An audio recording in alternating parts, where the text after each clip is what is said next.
Good morning, afternoon, and evening. Hope you guys are all having an awesome Saturday, wherever you are, of course. For some of you, hope you guys are having a good morning. For the others, afternoon, evening, and for some of you, having a good night, of course. Today is Saturday, June 7th.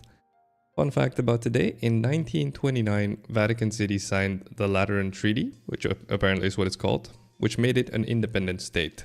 So it's like a country within a country, or a state, I suppose. So that's interesting in itself that it's that old, coming up on a century. I know that from an economic perspective and such, you could wonder if that was such a good idea, but well, it is what it is down there. Wish them luck by the Mediterranean, I would say. Maybe it is a good thing, who knows. It is what it is in each case.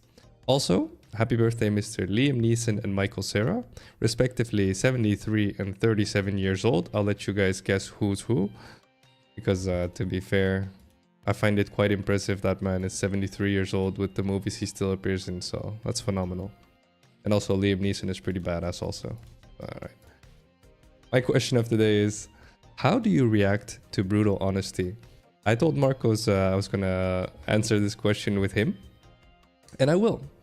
Nowadays, whenever someone hits me with brutal honesty, let's make sure there's no semantic debate as to what I mean by brutal honesty. It's someone saying something to you with very little to preferably no sugarcoating. And although it's borderline insulting, you cannot help but agree because you do believe they're right.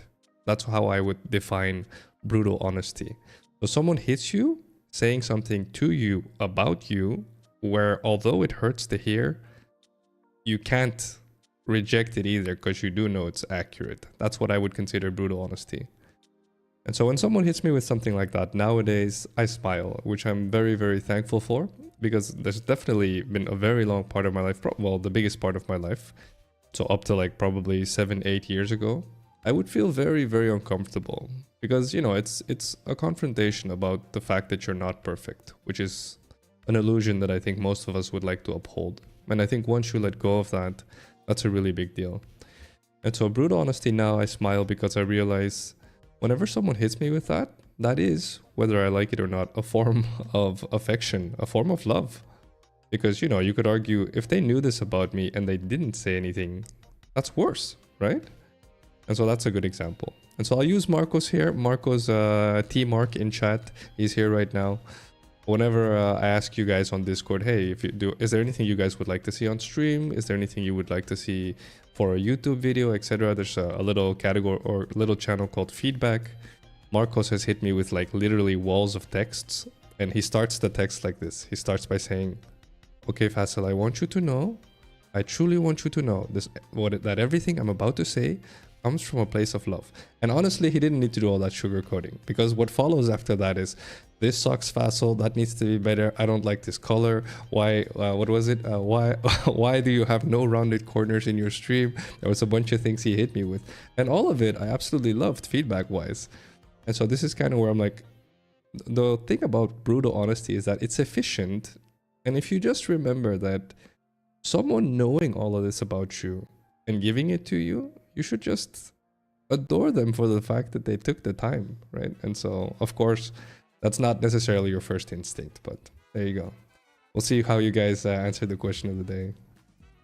As for today's stream, we're going back into Doom: The Dark Ages. I'm still enjoying the game. It's definitely ramping up in difficulty. I'm playing on Nightmare difficulty. I'm in chapter 9 right now. I believe it's 22 chapters, assuming I saw that right, to the end of the game. So it is a single player playthrough. I will most likely be looking for a multiplayer game to follow up Doom here, probably in a week or two. The reason I say it like that is because next week there's not going to be any streams because I'm going on vacation. The week after that, I will be back full time. So yeah, that's all I have to say. Let's see how we start off today's stream. Let's see the statement. All right, let's see. Gratitude is said to be the secret to happiness. All right, let me do shoutouts while you guys vote for this. How do you feel? Do you guys think gratitude is the route? Let's see how many of you pay attention to my shenanigans. I'll do shoutouts meanwhile. What's up to IQ, Marcos, Ling, Kugel? How's life treating you guys? How is your weekend? And of course, everyone who's not in chat. Hope you guys are well as well. Yeah, today is Michael Cera's birthday. Why? Is he from... Oh god, I forgot. Indiana? I'm pretty sure it's Indiana. Indiana's Hoosiers? Or is it... No, Louisiana doesn't sound like it's Hoosiers. I'm pretty sure it's Indiana. Alright, let's see. What are you guys saying? One of my goals has to be honest to everyone, including to me. It's gonna be hard, especially to people who are the closest to me. No worries. Have a good one, Marcos. 2 agrees, alright. I like it. For me, it's a hard one, by the way. It's definitely a yes. I think the concept of gratitude, I'll start there before I drop straight into this game. The concept of gratitude, honestly, is so underestimated, purely from a mental wellness standpoint.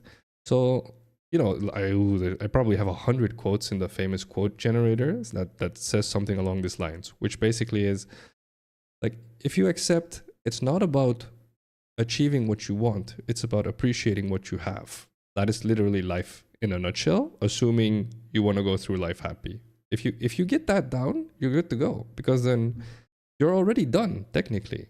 Because, you know, no offense to you guys, but if you're sitting behind a PC or a phone right now somewhere and you're chilling and you probably have ordered pizza at some point in your life, you're already doing better than most of the planet. Can you imagine that? And so if you just remind yourself of that, you're good to go. So everything after this is bonus. So that's kind of where, if you truly get your mind to a point where it truly wants to acknowledge it and accept it and let it sink in mentally, like all of your negativity will disappear. That's the power of positivity and the power of gratitude, I should say. Boom, straight in time for the death metal. Hell yeah.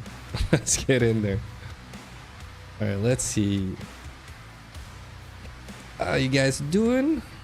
Yesterday's stream was chill. It was pretty chill. It was a peaceful stream. I feel like Fridays is usually a more peaceful stream. I think a lot of people just do stuff with friends and stuff on Friday, which is nice, honestly, makes me happy. And so I just got the game on. So that's for me is being a 34-year-old father of 2, just sitting here gaming, not having to focus so hardcore on chat as well, was actually pretty casual for me. So is the game really loud? No, I think it's okay. I think it's okay, alright. Michael Cera's Canadian? Oh, he's like Ryan Reynolds. Oh no. Alright, one of them. No, I'm just kidding. Honestly, I love Canadians. I tell this story a lot, but I went to Canada with my girlfriend once. Holy crap at how friendly Canadians are, dude. It's crazy. Yo, what's up, Creek? How you doing? How's vacation? Where are you guys now? Are you in Canada already? Are you in Vancouver already? Yo, people are loving the thumbnail, Krieg. It's amazing. It's absolutely amazing. That's okay. I'll let Krieg make more. I'll give Krieg plenty of weird, badass pictures of me to work with for future streams. This is gonna be great. Chill stream, casually ripping and tearing demons. Hell yeah, you know me. Gotta be chill while we expedite some life expectancies. Yes. Let's see. Oh, nice. Good luck with the raceling. Good luck, man. Sounds exciting. 16-man race again, I'm assuming? Oh, you're in Alaska. Okay, very cool. How's the weather? What's the temperature anyway? I'm definitely gonna die here as I warm up.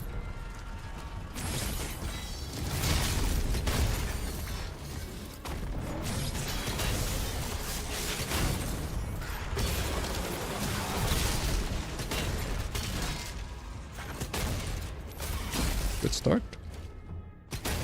Alright. Good luck, Ling, indeed. Oh.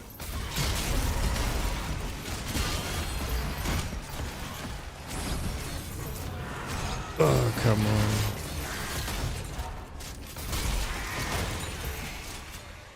Alright. Not bad.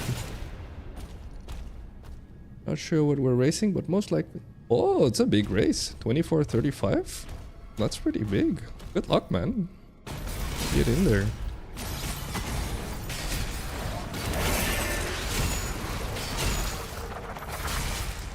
I headshot the crap out of that guy.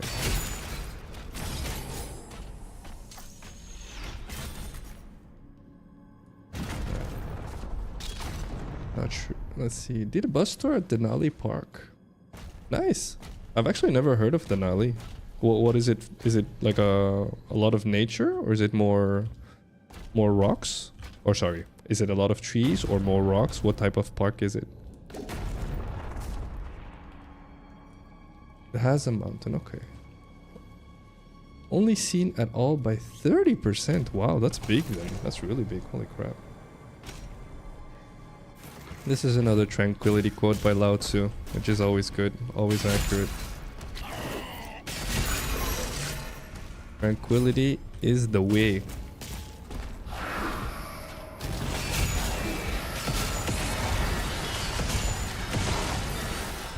Excuse me.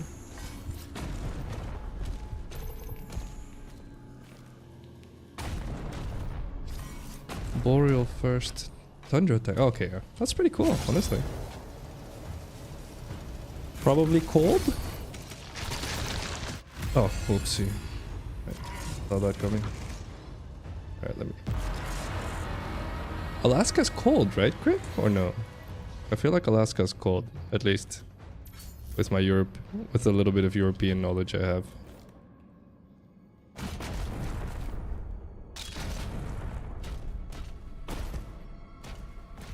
Oh yeah, global warming is a thing, unfortunately.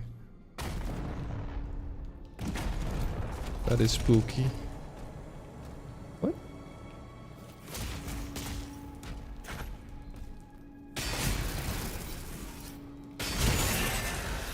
Does it come back down? No.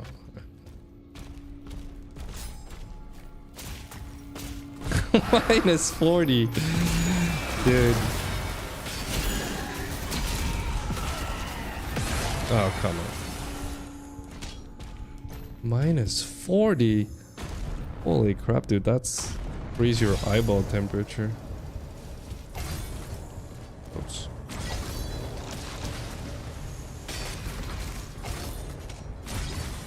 Oh. Come on.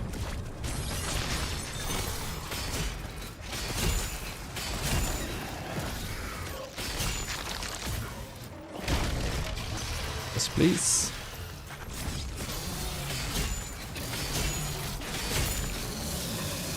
Pretty good. Caribou. Caribou are dangerous, right? Oh no, moose. Moose are dangerous, I think. Nice though. Very cool to see it to see nature like that, to be fair. I'm assuming from a safe distance, yes.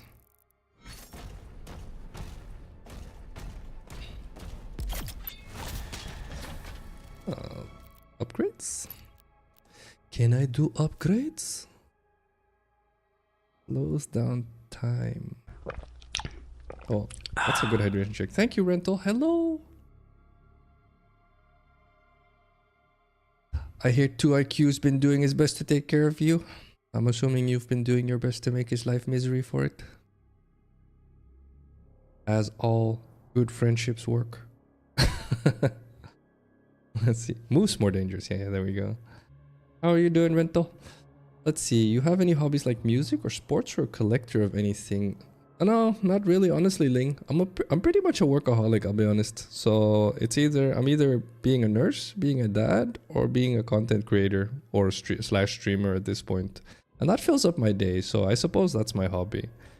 So if I were to say I had a hobby, it would have to be gaming. But like I said before, I said this yesterday, before I went into content creation, like I hadn't gamed for like 2 to 3 years. And so it's a lot of fun for me to get back into gaming, I'll be honest. At the same time, of course, I have to watch out, because it is probably, if I have anything resembling an addiction, it's probably gaming.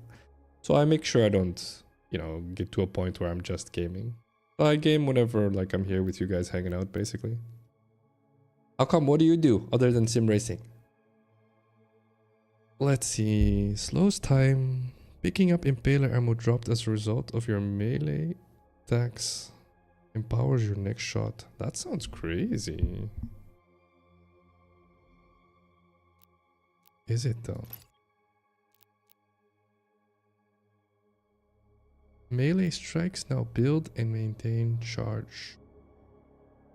Oh. Your movement speed and pulverize rate of fire increased at maximum. I feel like it's maybe a melee option, honestly. Maybe it is a gun option. Maybe I just go Impaler, honestly. It's probably this. Oh, this is hard. Why is this so... Where's my obvious option? Oh, I just save. Oh yeah, definitely just save for this. Never mind. Okay, alright. Okay, I will save. Open the door. Ah, enjoy your Genshin Impact with your dad. That is so heartwarming to me, Rental, honestly. I hope my daughter says this to me at some point. Won't have much time. That she wants the game with me. I'm gonna cry. I haven't cried in like 10 years. I'm definitely gonna cry if my daughter asks me to game with her. Hello. Hey, what's up, bud? How you doing, Frodo? I'm sore. How do you know if you like pulled a muscle or hurt yourself? Ooh. That's a good question. I don't know, actually. I wouldn't know the exact definition. Oh, give me one sec, cutscene. Yeah.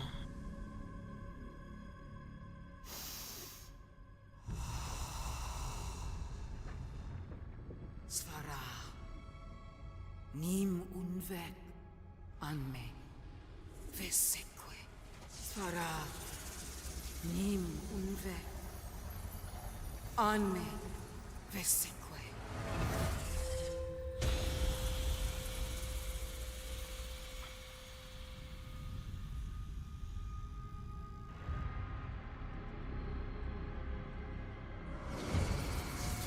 You be spying.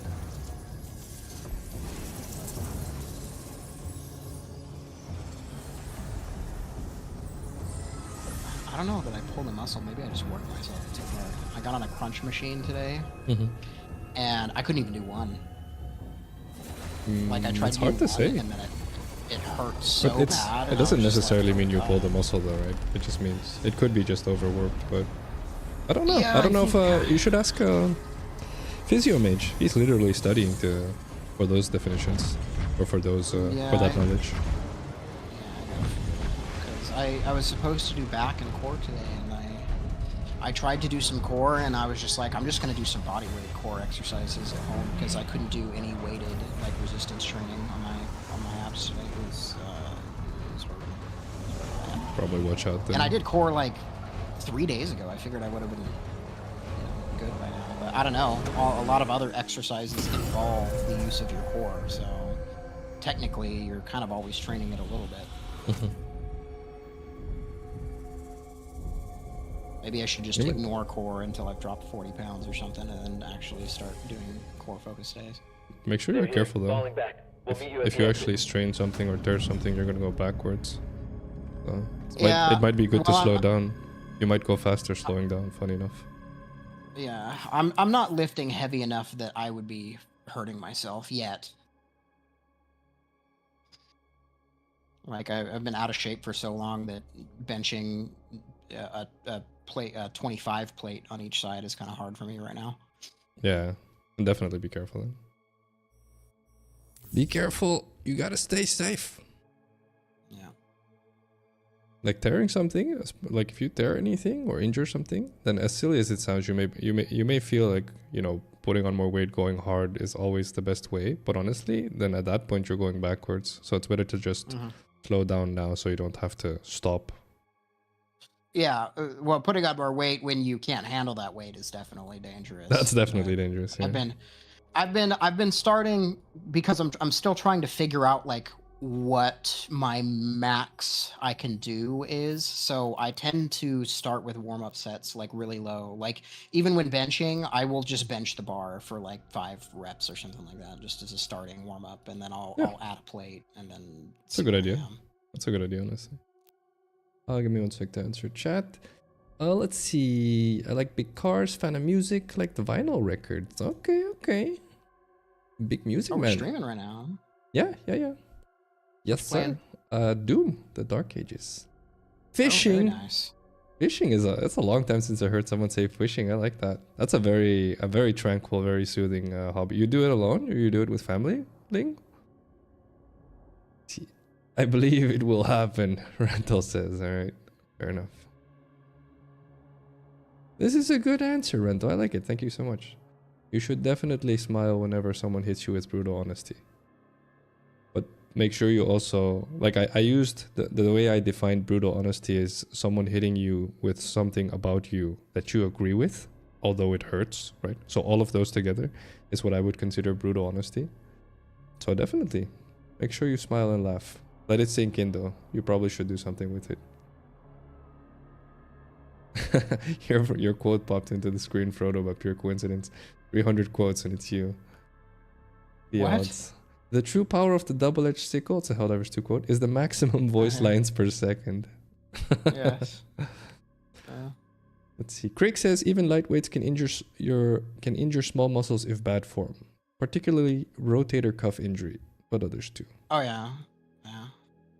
When I do like side raises, I'm only using like 15 pounds. It's nothing too major. I do notice popping in my shoulders when I do side raises. Maybe I need to lift more forward or something. Maybe? Shoulders pop every time the dumbbells hit 90 degrees or above. You might have to be really careful there then.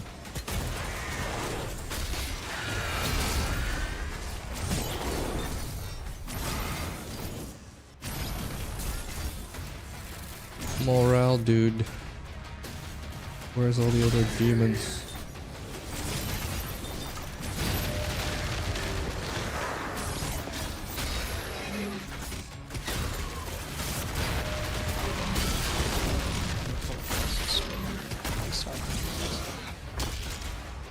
Got him. Let's see. Wall of text incoming. No, I need to read that. Oh, one moment. Wait, demons. The importance of gratitude for happiness in life. You also mentioned you're a workaholic. I too would describe myself that way. My largest source of motivation for being a workaholic, improving my current situation. So how can one reconcile? I've mentioned this I think maybe 2 or 3 times on stream now. The way I reconcile it, whenever I'm with my family, I accept I'm not being the best content creator on the planet. And whenever I'm content creating, I accept I'm not being the best dad on the planet. And by making sure that I accept them, basically what I'm saying is I know that I could be being a better dad right now when I'm content creating. And when I'm being a dad, I tell myself, I know that I could be a better content creator right now. But if you don't say it, I feel like if you don't say it out loud to yourself like that, you get to a point where you lie to yourself. And you can also get a lot more negative a lot faster too. Because technically speaking, if you don't get to a point where you're that honest with yourself, you're going to be screwed regardless. For the simple reason, this is a good pause for me.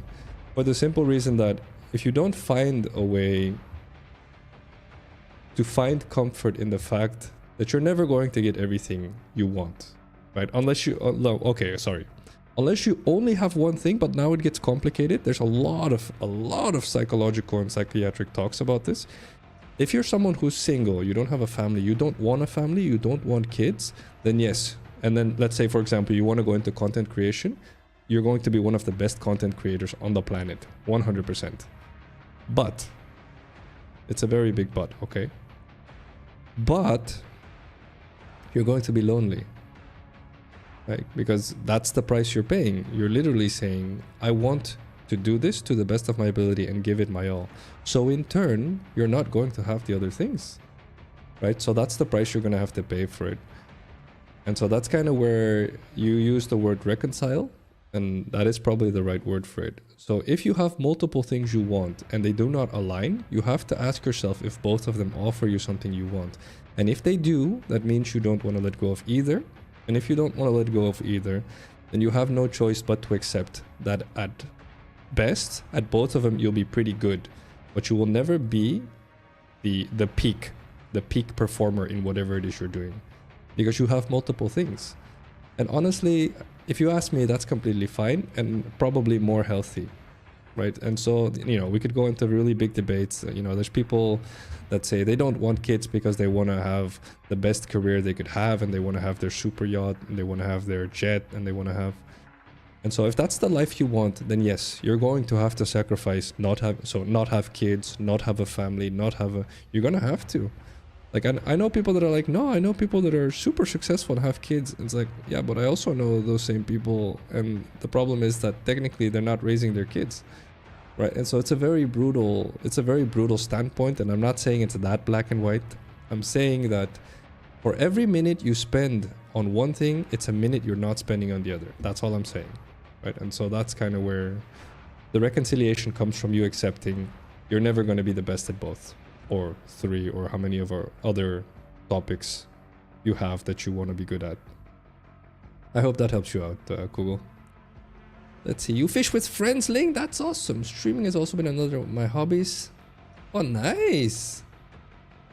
Oh, you should tell me when you stream, Ling. I don't mind. We can jump into your stream. Are you streaming your sim racing right now? Have a good one, Creek. Thank you for hanging out, but good luck with the car. Better to hear brutal honesty. I don't want to use my life sigil yet. Someone trying to not hurt your feelings if you have a bad habit. Exactly. By not being brutally honest, will either continue your behavior or worsen it. Yeah, exactly. It's love. Someone being brutally honest with you is love. It's just non-sugar coated love, I would say.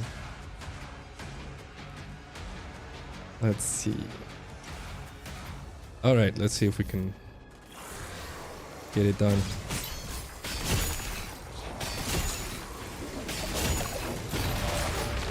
Got him. All the headshots.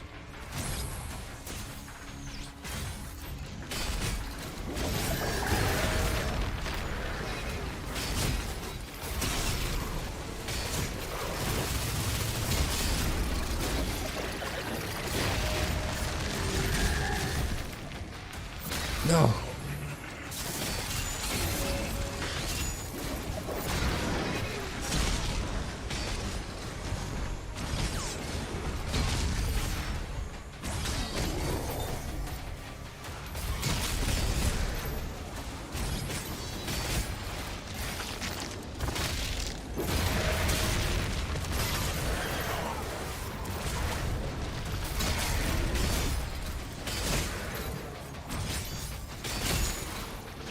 All the headshots.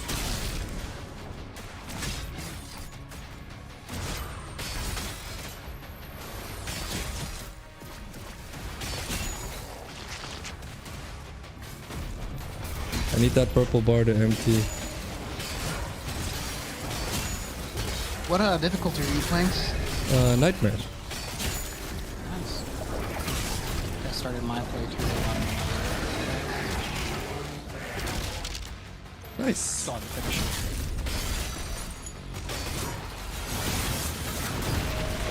Opa.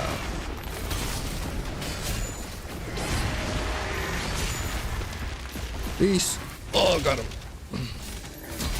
It's a serious difficulty, I'll be honest. I'm enjoying it.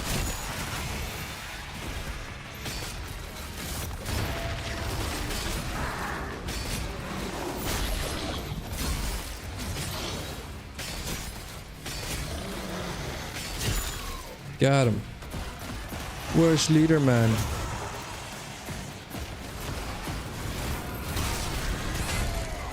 Oh, rough. Where's all my heals? Oh, please. Green? Yes.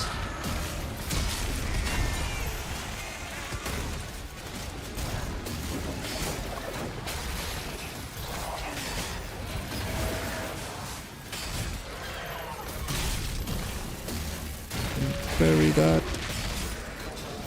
That was good for me. I forgot about the cannonball. I need this to break his armor. Got him. Whoa.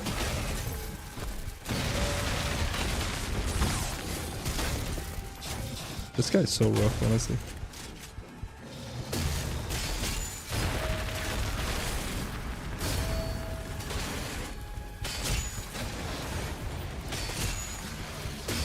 Am I getting flagged?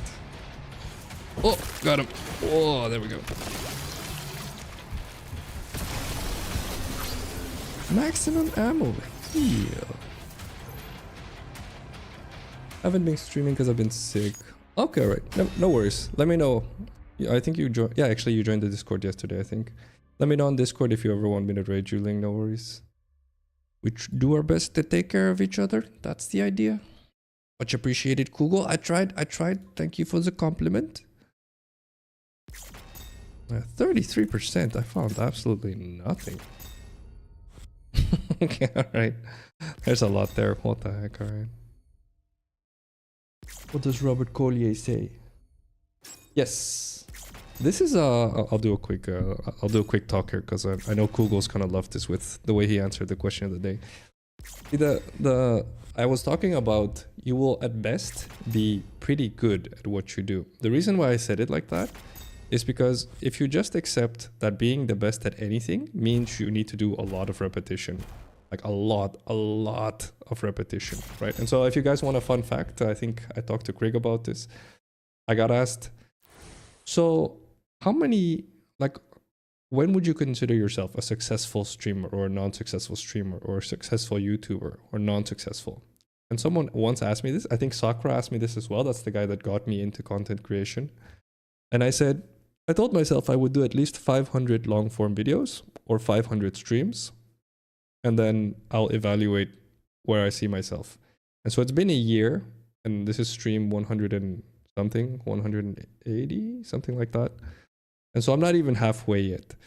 And the reason why I'm so specific about a number like that is because it's not the 500. It's just, I know for a fact that it's really easy to look at where I am and then be like, oh, today I don't feel so good, and I feel like I suck, and tomorrow I feel amazing, and the day after I suck, and the day after I'm amazing, and that emotion is always gonna ebb back and forth.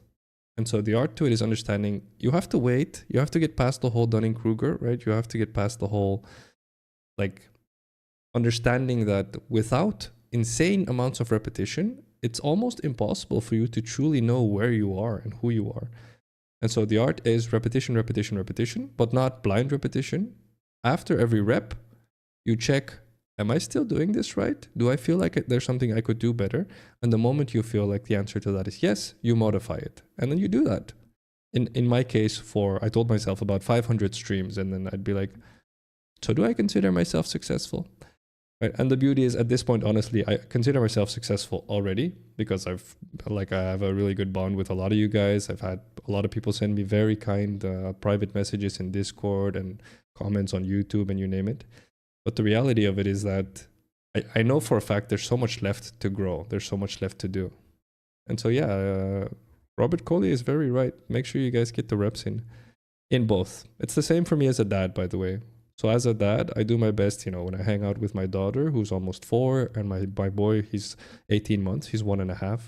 The way I hang out with either of them is different. And so I check with myself, did I, for where they are in life, did I offer everything I could as a dad? And if not, what could I tweak? How could I do it differently?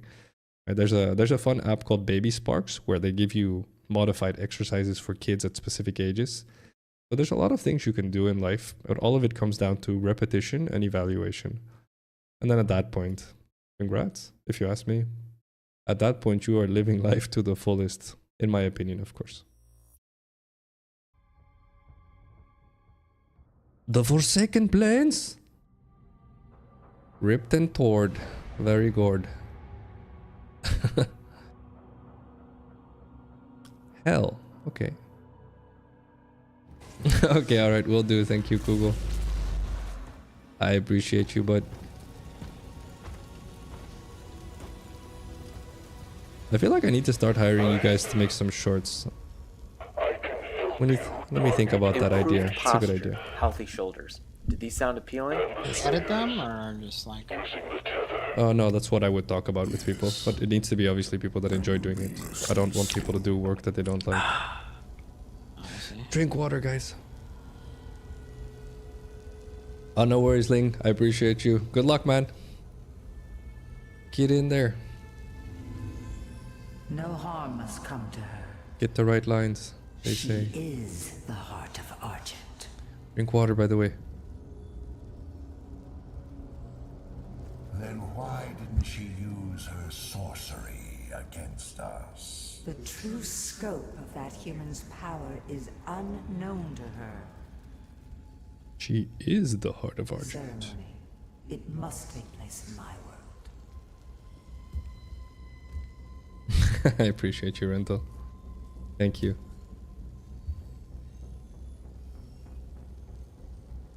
Of course.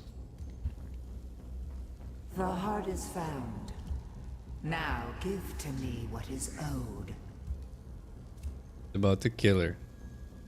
Return our god to us. Close the gate.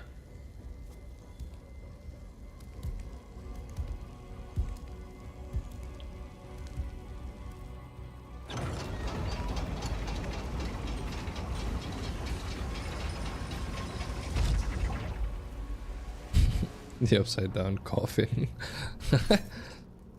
Okay. Alright. We've tried to attack here before, but we couldn't break through to Azric's fortress. Look out for damaged Atlands. You may have to repair one to reach the target. Okay.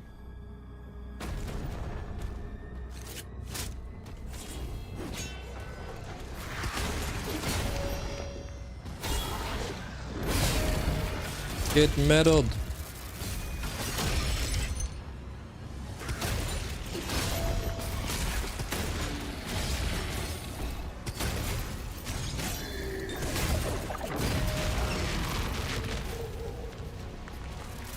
Pretty good.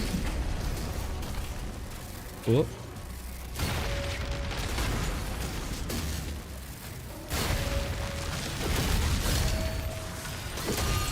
Boom.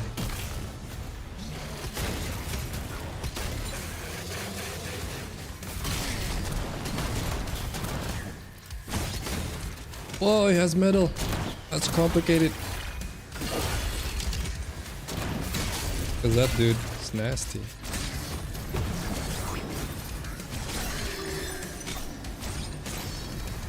Boom. I blocked that. Oh, probably. Oh, there's no ammo. Oh, there's no ammo. I'm in trouble, actually. Am I fine? I'm not fine. Where's the spider chick?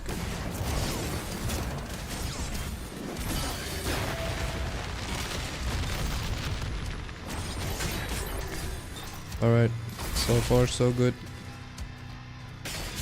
Get headshot.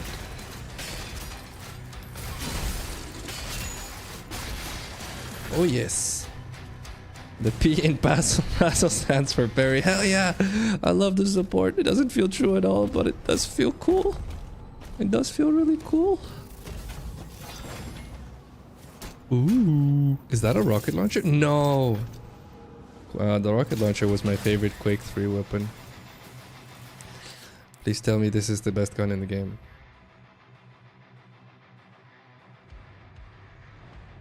They will also damage me. Yeah, that's the same. Also, it's grenade launcher or rocket launcher, I'm assuming. Alright. Okay, alright. They gave me a rocket launcher. Thank you, game. Much appreciated. Can I get up there? I can't get up there. Oh, I can actually. Okay. Thank you for the sigil.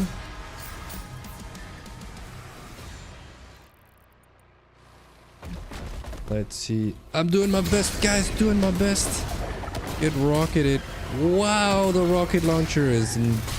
Holy crap. Alright, it's still good. Takes me all the way back to Quake days. That's crazy. Alright, we're gonna find out. We're gonna find out how strong this really is. 2 hell cannons detected. Oh? What do you mean, just smash?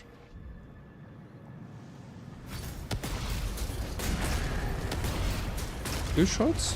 3 shots? It's 3 shots, right?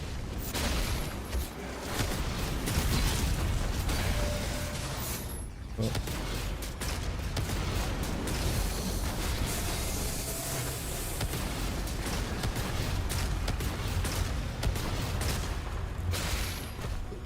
Get him. What? No. That was kind of weird. I pressed E. I got the animation, but it didn't do anything. Alright. The H in Phacil stands for Havoc. Alright, okay. I don't, I'm not sure whether I like where this is going, but continue, Rental. I've seen your creativity. I'm kind of scared right now. Updating markers. Let's see. Secret? Secret here? No, no secret here. That's a big map again. Holy crap. That's true. I am the dodge master. I'm definitely not, actually. I'm not. Not anywhere close to being dodge master, but I appreciate the idea.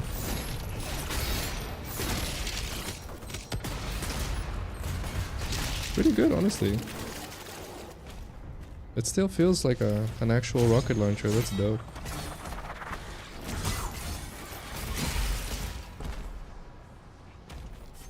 Very dope.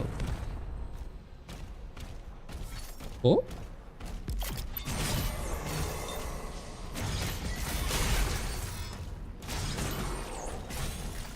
Very dope.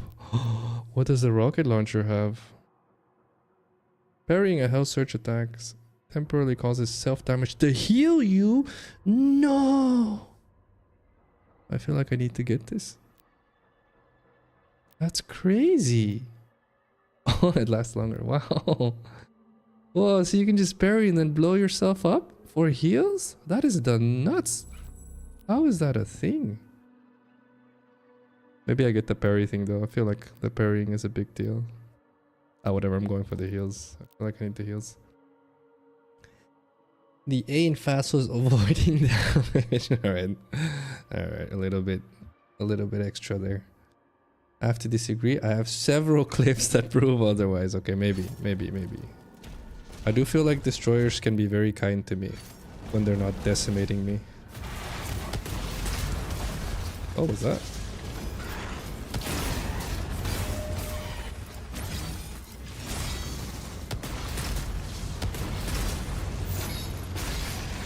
Get slapped. Oh? Hello? Thank you.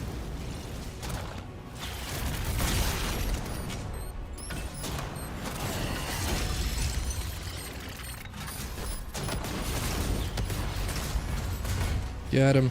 Rocket launcher doing damage. Pretty good, honestly. Holy crap. Those things are dying way faster than I'm used to. Pretty nuts. It's a shame it's on 6. I guess I can change that maybe. I feel like I changed that, honestly. Give me 1 second. See, the thing is I have a plasma gun, but because I buffed the shield, I don't ever have a use for the plasma gun because I can just... The plasma gun overloads shielded enemies, but my shield has a buff now where if I hit anything with an energy shield, it bounces. So I want to throw my shield. So I don't actually have a reason to use the plasma gun, I feel. Maybe I'm wrong though, maybe later that changes, but... Let me change the weapons. So the plasma gun is kind of pointless. So I want rail spike on 2. I want rocket launcher on 3. Oh, what is this? Oh, there we go. And plasma can go to 6. Skull crusher? Or Reaver. The Reaver should probably be on 4. This is the cannonball thing that breaks armor. I still feel like it's a very good armor breaker, so... Okay, this looks better. Alright, so... Shotgun, Impaler, rocket launcher, cannonball. Yeah, this feels way better. Okay, right. Okay, better. I'm definitely gonna mess this up a couple times, but that's the price. That's the price you pay for maximum efficiency. Always you go backwards a little bit. One step back, two steps forwards. Yes? One day I will find what the C stands for. Alright, let me know once you find it. Rental, let me know once you find it. Well, how are you guys doing this Saturday, by the way? Other than Rental, who's about to play Genshin Impact with her dad. What is everyone else up to? Or maybe already playing Genshin Impact with her dad. Bang. I'm just saying, I feel like I went the right build with all this. I want... Go down there. I feel like I went the right build with all these shield upgrades, honestly. If you're grabbing everything, I think you should be able to max everything out by the end of the game. Really? Oh. Well, honestly, I'm not grabbing everything. That's how it was in it. Oh, that's how it was in internal. I'm just grabbing stuff here and there, not absolutely everything, but here and there. Here and there. Bang. I blocked.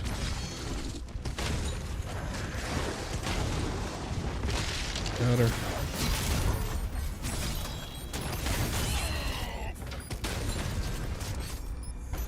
I'm in trouble. I was in trouble. Oh, wrong button, wrong button. Where is it? 4? 4? It's 4. Got him. I cheated. Definitely not supposed to be up here like this.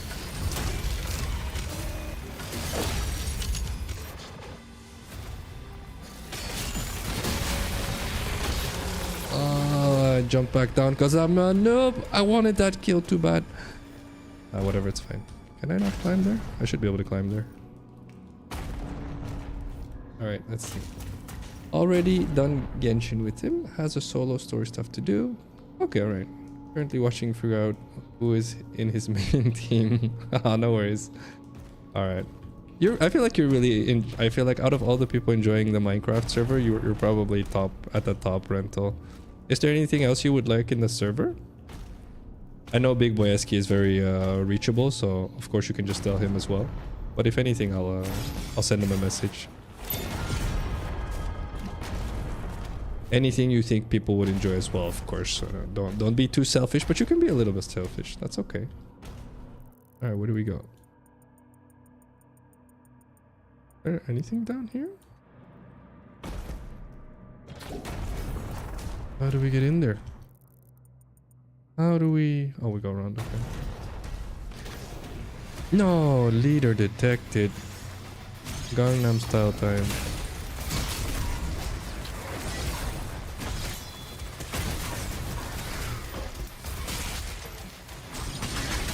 The shield bounces, guys. Oh, where's Dragon Guy? Or Knight Guy? I need to get to him quick before I get in trouble.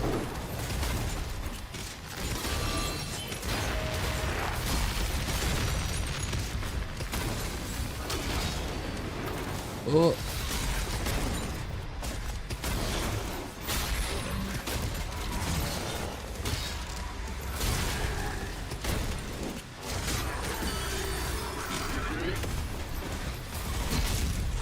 Oh, yes. That guy's over there. Alright, can't be here.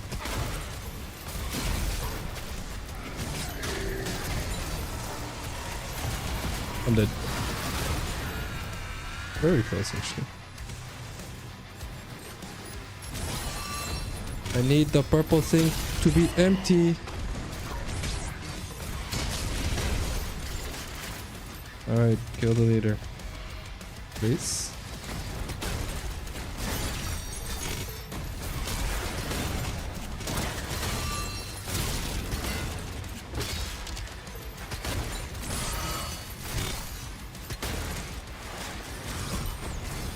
Where's leader, man?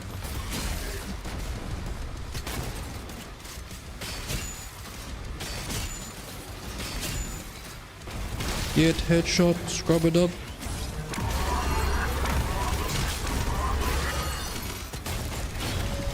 Get buried.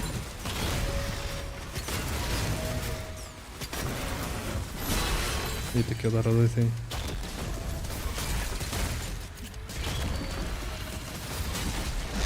Oh, I saw that coming. Alright.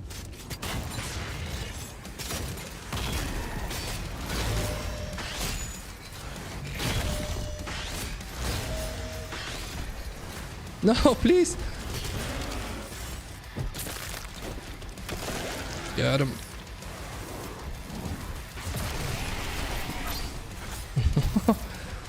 Fire core identified.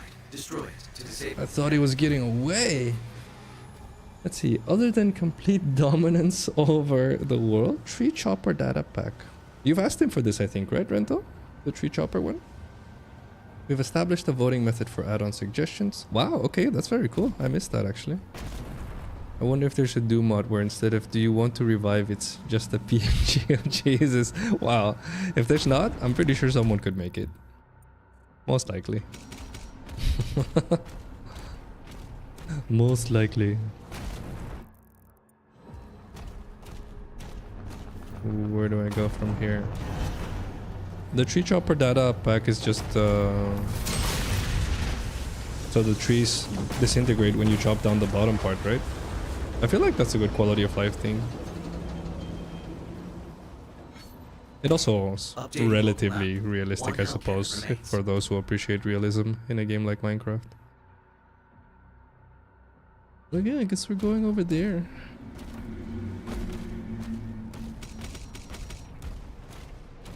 All right.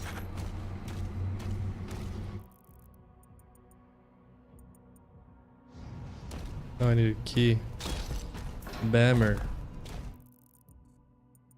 So that means we just go around. Okay. Is it actually this way? It is. All right. It is this way.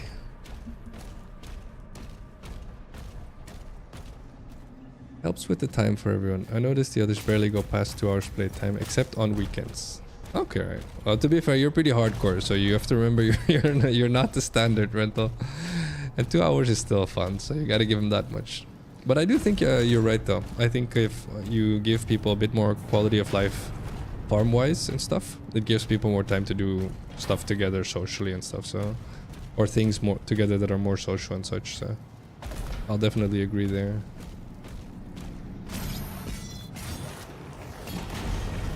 Alright. Is this a secret or is it not? That felt like a secret.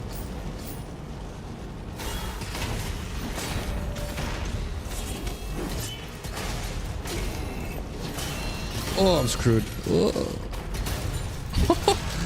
Barely got the parries wrong twice. He broke my shield. But I have a buffed shield, so therefore I'm not dead. Oh, here, okay. Let's see. 2 hours is fine, but tree chopping will decrease gathering time, increase building time. Yeah, exactly. Yeah, honestly, the most important thing to me is that you guys are having fun together.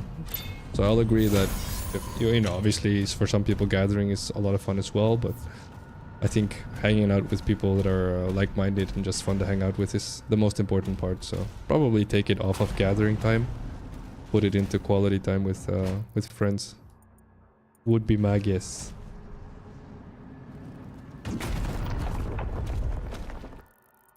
It's not here? I do need to go up. Alright, never mind.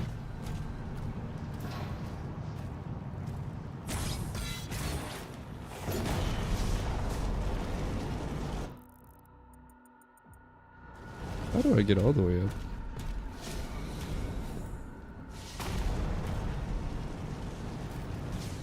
Oh, I can just jump across here probably.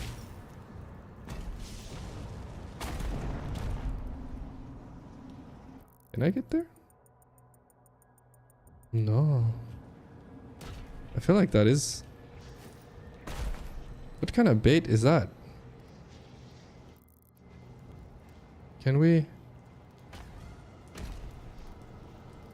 Alright, well.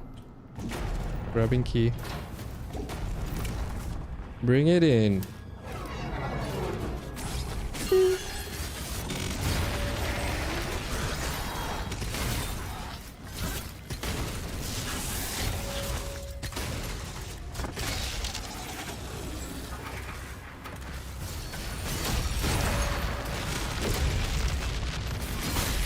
Get slapped.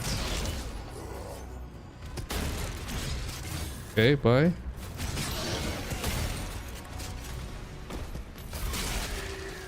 Alright. I believe the data pack would let you toggle between chopping and normal gathering, so that's for whomever wants the choice. Oh, you can toggle. That's then it's a really good add-on, honestly. Wait, what's free loot? Over there? Looks like it's a secret. Oh, there it is, right. It's a leap. There's a thing over there that lets you leap. Let's go there. Let's go there. Bounce. Excuse me. Whee! Cyber demon. Portal? Alright. What?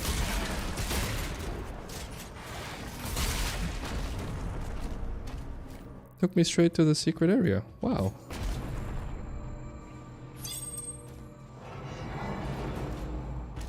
Okay. That's pretty sweet. Boss time.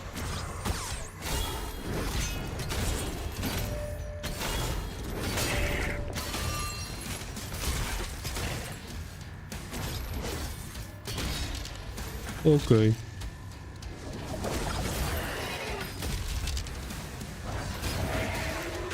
Headshot? Missing headshots. Oh, they're just pretty tanky.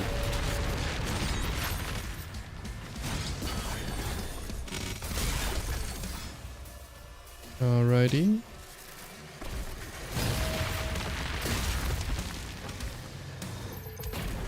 Bring it. It's such a good weapon to parry stuff with.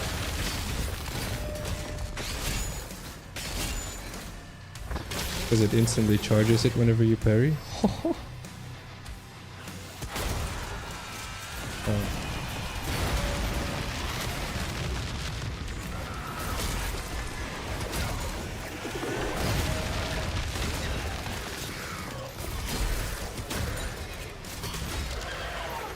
Reinforcers down.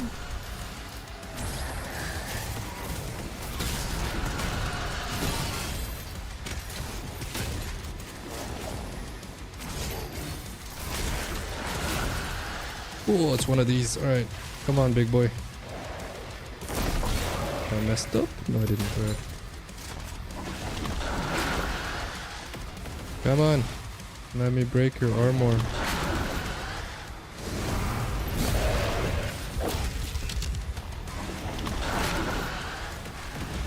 Swing?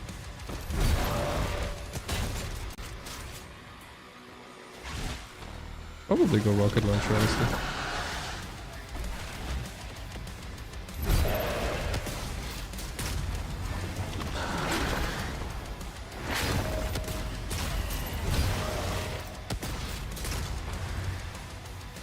Beefy boy.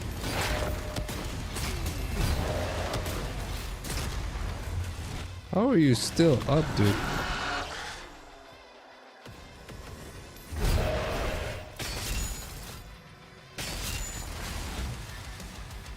Hello?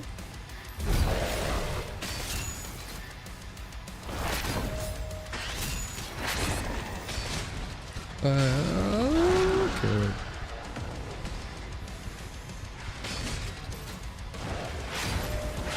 Oh, he double swung. I didn't expect a double swing. Okay, right, we can use the Sigil.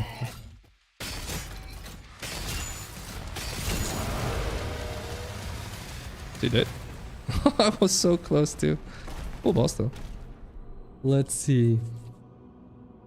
What do the other letters mean? Exactly. Otherwise, parry, havoc, avoid damage. I can think of a few C words, but I don't know. I don't know if they're smart to say out loud. Alright, let's see. He got me with the double swing though. I didn't see the second swing coming. I tried to get a shot in. Too greedy. It's very cool. Very cool. This is one of those games always, I feel, Doom, where speedrunning is phenomenal to watch. Because they... Well, assuming... Sometimes, obviously, the whole game just gets bugged to crap. Then it's like, okay, alright, well... I guess props to you for being able to technically dismantle the game, but... If they do it glitchless, so they actually have to do the runs, that's always fun to see. 100% doing speedruns are peak. Yeah, exactly. 100% glitchless. Yeah, just crazy. Absolutely. Okay, I do need to take a break though. This is a good time for a break. Alright guys, thank you for hanging out of course so far. Having a good time. Hope you guys are having a lovely Saturday. It's time for a break, so make sure you actually get up, move around, get a drink, get a snack. I feel like those of you that are here often are going to be able to say this at some point. It's like, alright, here we go. Phacil's doing the break talk again. I am. Get up, move around, get a drink, get a snack. Just make sure you don't sit still. I will catch you guys in 5.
All right, we're back, team.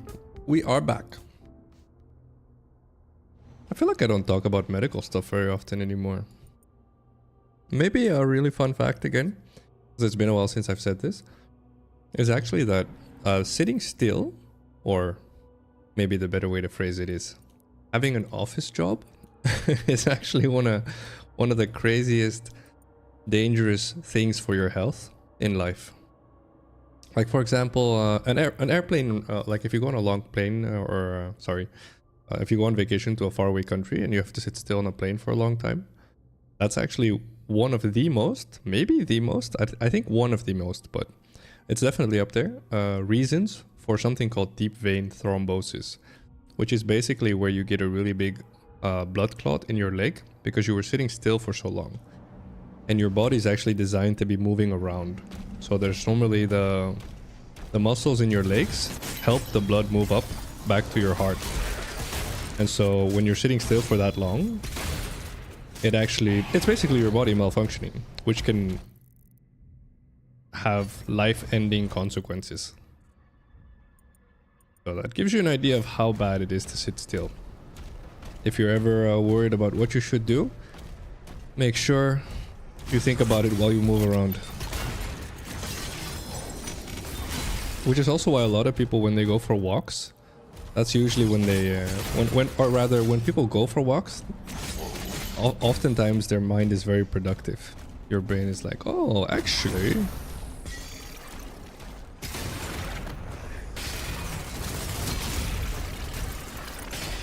this is it. Your brain is like, this is a really good idea.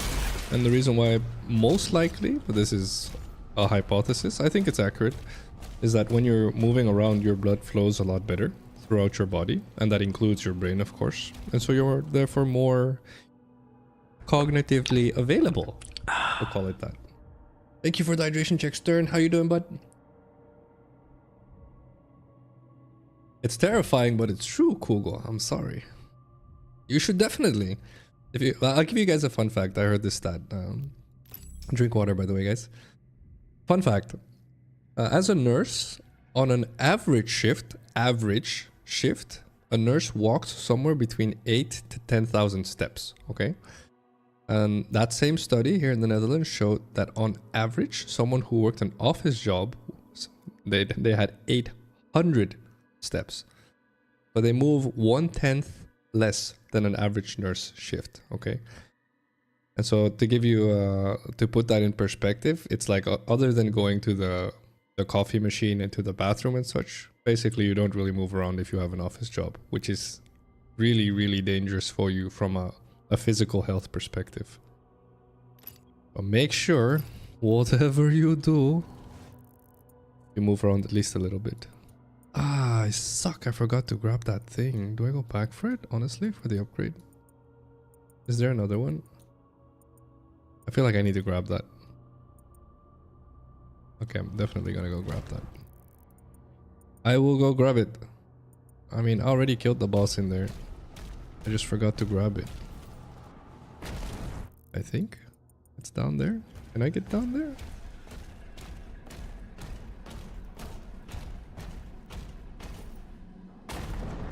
There it is. There it is. Give it to me, give it to me, give it to me. I want it. Upgrades.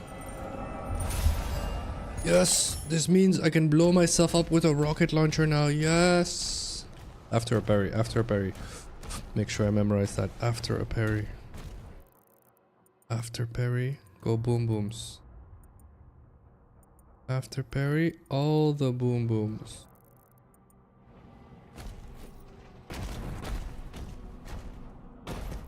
I'll probably go for that chest as well, right? Since I'm here anyway. Two kinds of perfect people. Those who are dead and those who have not been born yet. I love it. Thank you, China. That has to be extremely accurate. I usually, one of the most famous quotes I remember is the only, whenever people feel awkward and they're like, oh, I don't know, I feel like I don't fit in. I usually tell people, remember, the only normal people you've ever met are people you don't know well enough yet.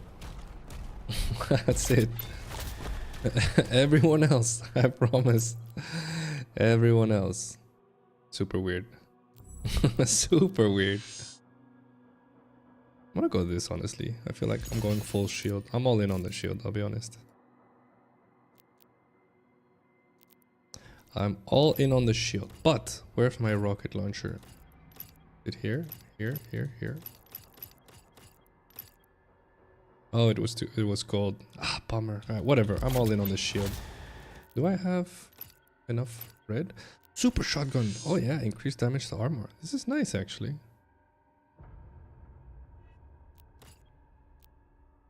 And then increased number of projectiles per shot. Just more damage. Alright, okay, alright. So I need to go through this.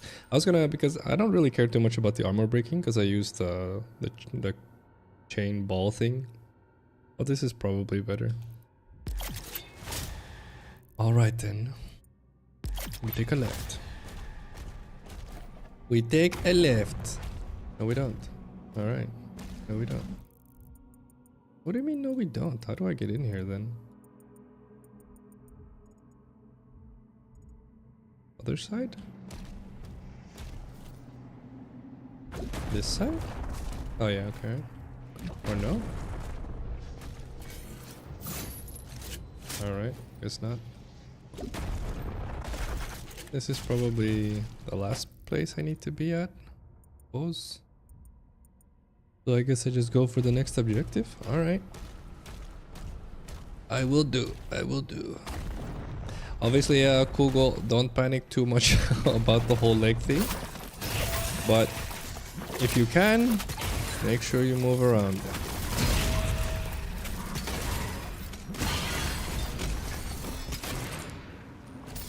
The reason I say don't panic too much is unless you have... Oh, actually, it's probably good for me to nuance. Unless you have coagulatory problems in your family, so blood clot problems in your family, then you should worry about it. Then it's a legitimate worry. But in theory, if you just are a normal, regular, healthy human being, it's not very likely for you to get a blood clot, but if you're gonna get it, it's gonna be when you're sitting still. At least that's a very high percentage of it. Nope. Got him. Don't have a secret key for this. No. That's just a codec. Can I get down there?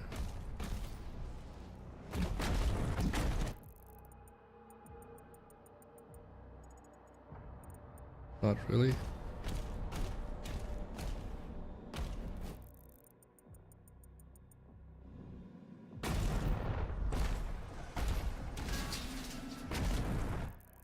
Pretty sure I couldn't get in there, right? Or did I just forget to pick it up? I heard while sitting, even fidgeting can help with stuff like yes. like that, right? Like moving your legs and stuff like that. Yeah, actually, now that you say that, you know how in the UK there's the Royal Guard that are standing still for like 8 hours a day? The way they don't pass out and the way they don't get any, or rather try to prevent passing out or try to prevent blood clots and stuff like that, is while they're standing still, they're constantly contracting like their lower legs, like their calves. So they contract their calves and their butt, basically. And so they're constantly doing that to make sure the blood stays flowing as much as they can. And if they stop doing that, that's why a lot of times you'll see many of those guards pass out, because the blood is too slow at making it back up to the brain, basically. This is the best way to describe it. So it's funny, but gravity does not work in your favor if you're not moving around, basically. Fortunately, I do not have that in my family history, and I aggressively pace around when thinking, ah, that helps, alright. Yeah, walking is a really good habit also. So props to you. Definitely a recommend for anyone that feels like they have time to spare. Start going on random walks for many reasons. Of course, you can run into people you can meet new people, let's start there. But also, it's healthy for you from a purely conditional standpoint. It prevents a lot of disease. It makes you, whatever you're thinking about, you'll probably process better and most likely think of a more creative answer while you're walking around. But there's tons and tons of reasons to be walking around. And to be fair, for multiple millennia, or decamillennia I think it's called, like 50,000 years, 30, 40, 50,000 years, something like that. Like, we walked around. That's what we did. That's what our species did. We walked. That's all we did. How do we get there? Just this side? Alright. Went way too far. My bad.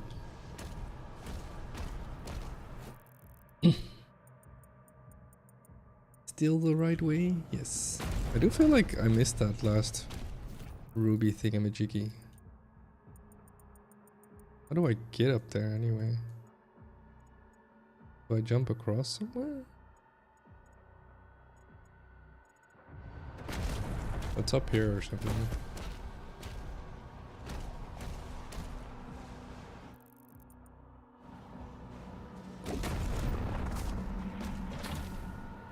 This doesn't open, okay.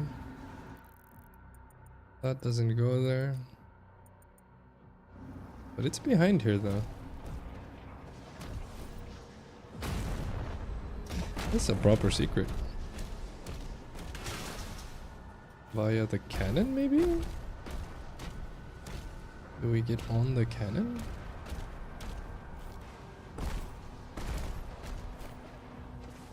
No.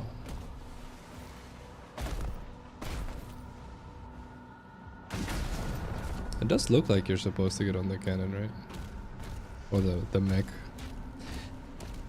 The Jaeger. Oh, maybe not.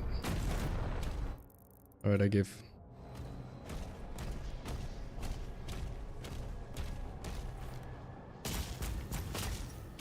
There's no Pacific Rim 3, is there, Kugel? I know Kugel likes Pacific Rim movies, that's why I asked him.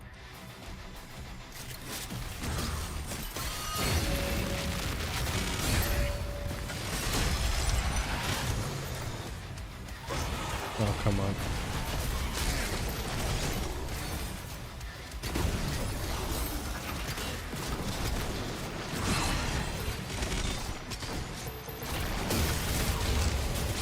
Wow.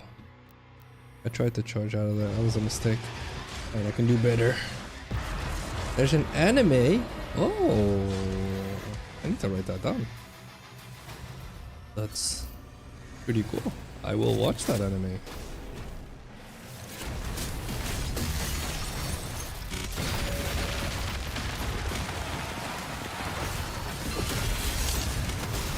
Oh.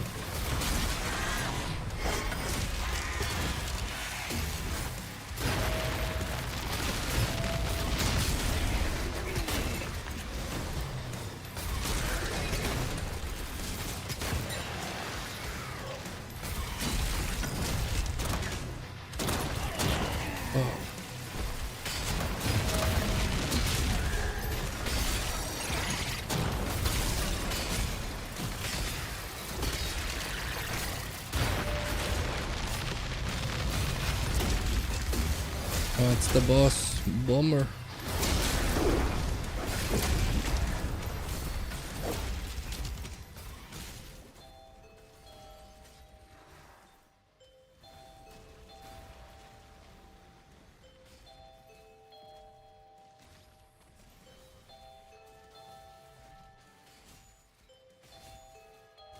I was stunned for so long.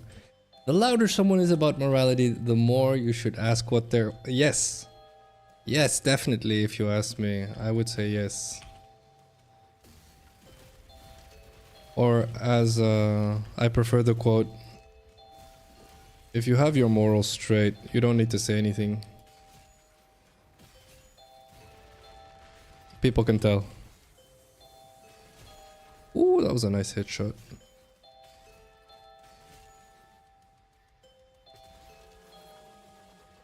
Alright. Wow, what was that?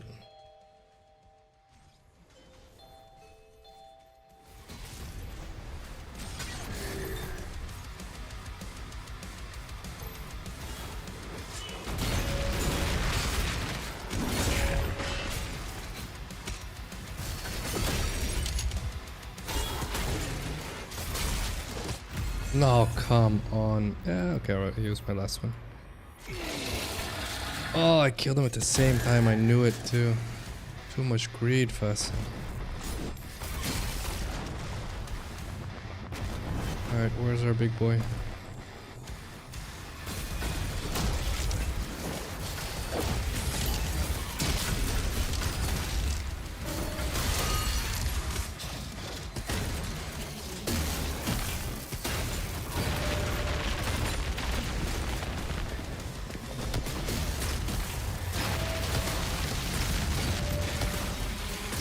Get rocket launcher.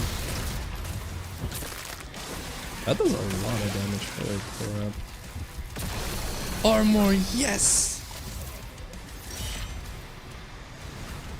Oh yes. Very nice. Armor. Alright. And then we take a right. Hard right.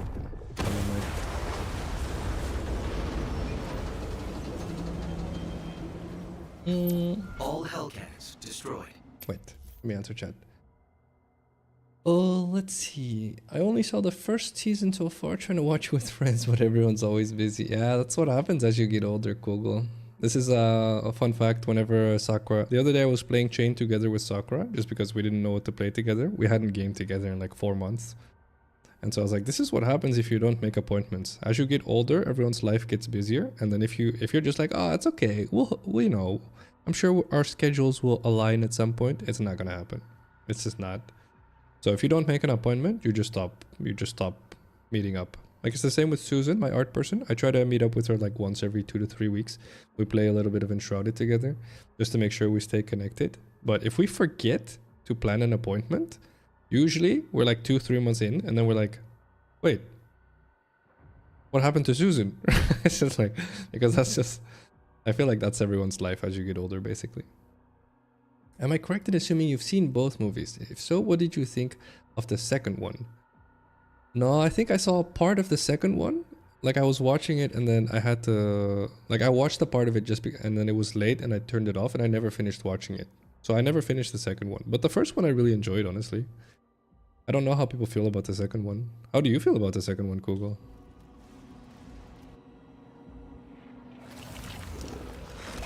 Ew. There's a power core nearby that still holds a charge. Take a You run. can use it to get the other Atlan online. Alright.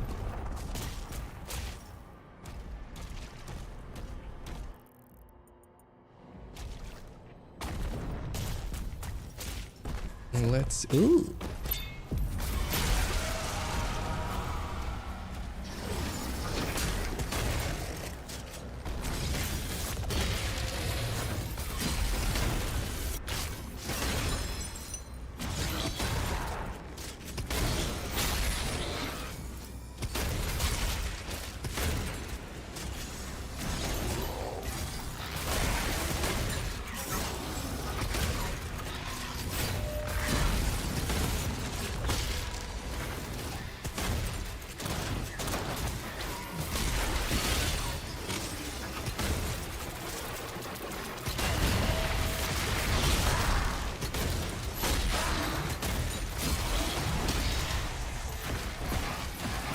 Alright.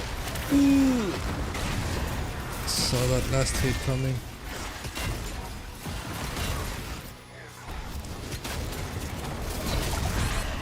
Ah, I saw it coming too. That floating guy didn't want to die. Usually when I hesitate, because I was like, do I swap weapons? What do I do to this guy? But hesitated too long.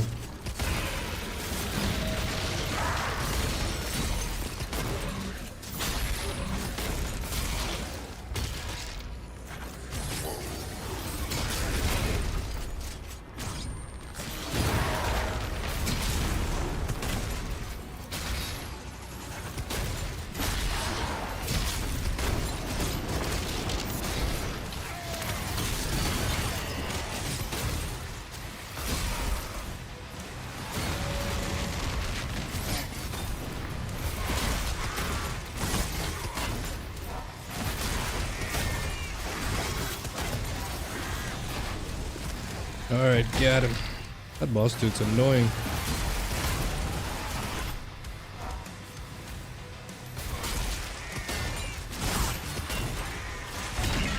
Get him. Oh yeah. Maximum skull ammo, hell yeah. There were some parts of the second one I enjoyed, but the overall tone and feel were substantially different. Oh, I enjoyed the tone and the feel, honestly. The whole dark and ominous of the first one. That's a bummer. It felt like the first one was a very specific about what it wanted. Yeah, just probably better movie director, right? Ah, fair. That's a bummer. Yeah, this is where like having a solid vision for what you want is important, so you can align everything.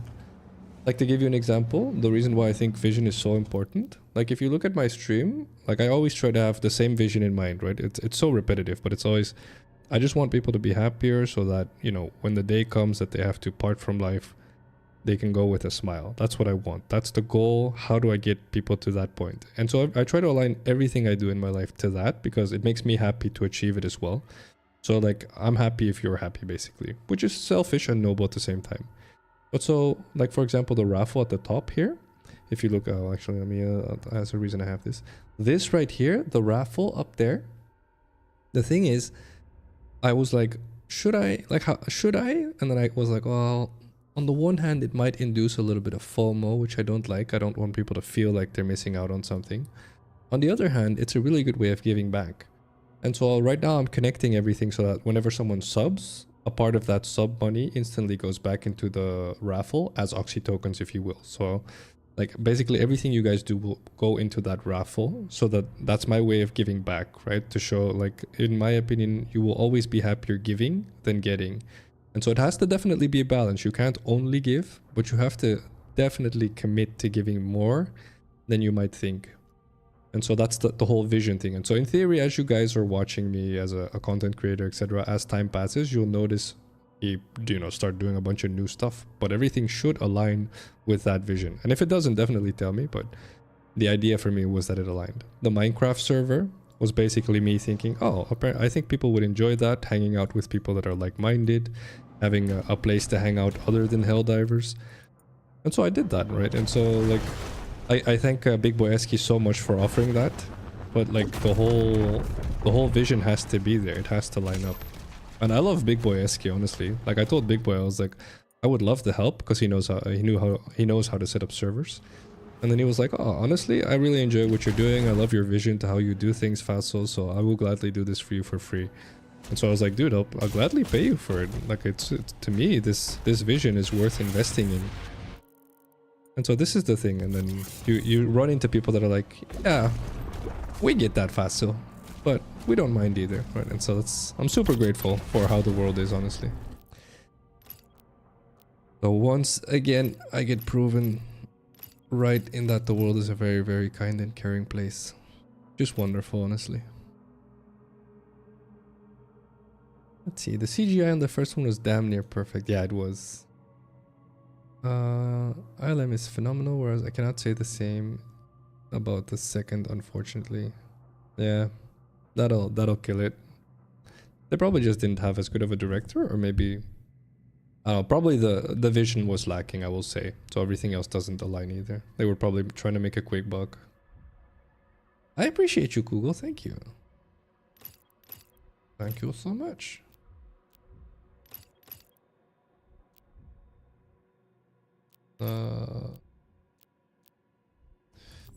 And oh, I can get this scorched and drop armor.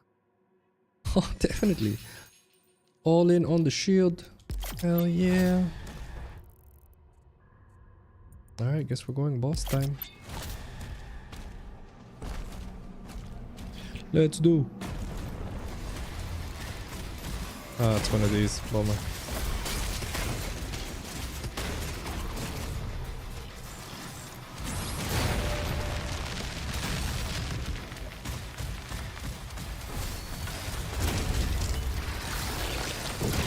I hate that acid spit so much, it's crazy.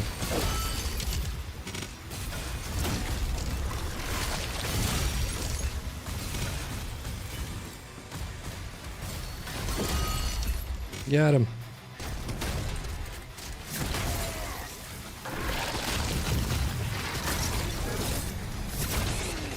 Whoa.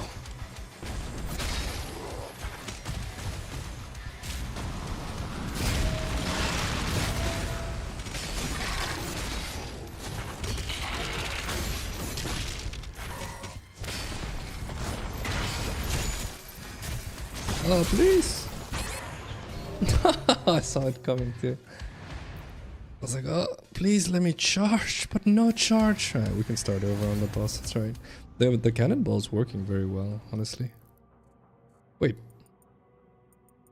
Oh, it counted the boss kill. Alright. That's sweet. That's sweet. Oh, that Robert Browning quote was good, by the way. That's a really good reminder whenever you're doing something and you feel like you can't pull it off. Remind yourself, you could be failing for forever till you're feeling, but once you get it, you get it. And that's why like, I enjoyed this metaphor. If I ask you guys what you remember of high school or what you remember of college and stuff like that, or whatever is relatively far in the past, you'll remember the hardship, not the success as much. You'll remember that the struggle made it worth it. The hardship is kind of where you're like, your brain is like, okay, we're past it. Move on. Stop caring. So funny enough, the hardship is the fun part. Once you register that properly anyway. Let's see, director changed from first to second? I've not watched interviews. Oh, Guillermo del Toro did the first one. Yeah, I love that director. I've never heard of Steven S. the Knight. Maybe that's the problem. Maybe not though, who knows. You know, it's very easy to judge, of course, but obviously the director does have a big hand in it, but not per se. It's not 100%, of course. 1 minute of progress is worth the 8. Okay, right. That's another way to look at it. I'll give you that much. Yeah.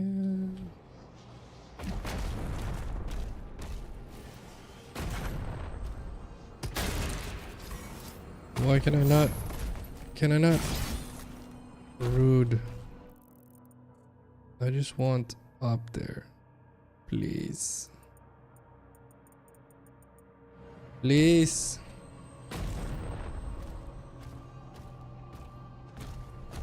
Maybe there's a mechanism.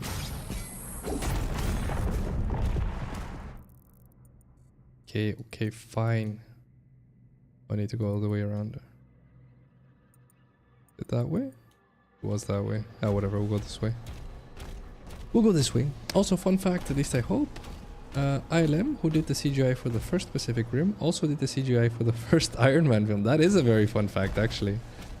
To be fair, the first Iron Man film, that's technically what... Well, not technically. That is what popped off the whole MCU, right? That movie was big shit for Hollywood people. I think people oftentimes forget how many bad superhero movies there were before the MCU.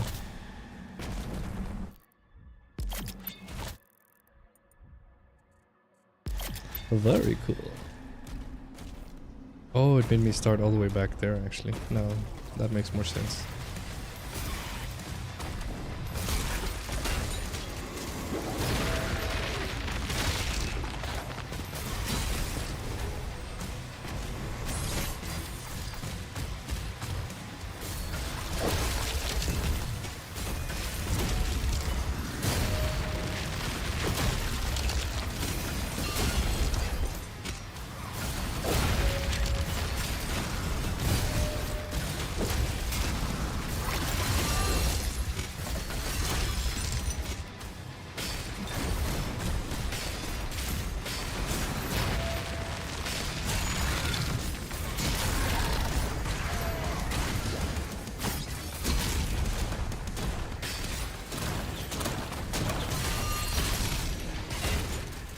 Alright, better.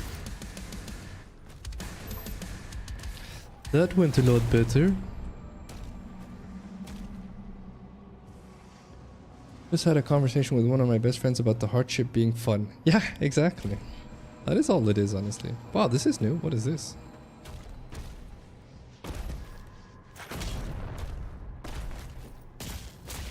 I've had similar talks with friends of mine. They're playing competitive on Marvel Rivals and talking about learning healthy gaming habits instead of raging every time they die. Yeah, and I'll be honest, this is a really fun fact. Whenever you have people that can play PvP games without raging, those usually, assuming they commit to whatever game they're playing, those become the very best at it. For the logical and simple reason that because they don't rage, they're always learning. Energy level stable at 92%. So if they commit as many hours as the ragers, they will be better than the ragers. Let's put it that way. So pound for pound, basically, non-ragers will always beat a rager. Because they're focused on what they should be focused on, which is learning, becoming better. And not getting mad and getting angry and getting even, if you will. Power up Atlan. Okay. Oh, this is a new one.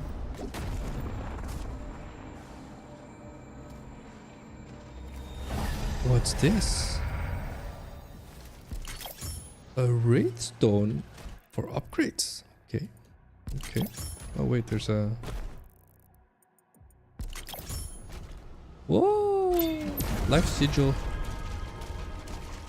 Wait. Let's see. The rank has been increasing ever since they practiced being patient. Yeah, there you go. See? That's how simple it is. They call it pulling a rental by laughing off the most atrocious losses. Yeah. I usually tell a story like when I was like 15, 16. I used to play Super Smash Bros. Melee pretty hardcore. And back then, esports was not a thing. But we had like little LAN parties with like a lot of people, like 20, 30 people. And... Okay, combat. I still remember back then, like I would go to these LAN parties and I was relatively okay at it. I was like 15, 16 to be fair. But there was always, you know, the typical ragers, if you will. But they were actually never the really good ones. And the dudes that like always kicked my ass were so friendly. They were just always friendly. And I remember it always threw me off. It's like the nicest guys like hand you your ass so casually. Excuse me. Cannon, please. Thank you. I needed that.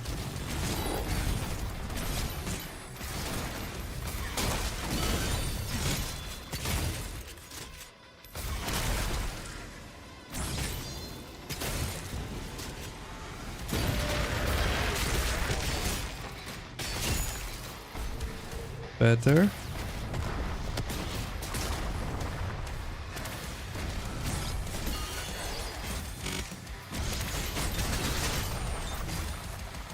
I'm so glad I got those shield upgrades. Holy crap.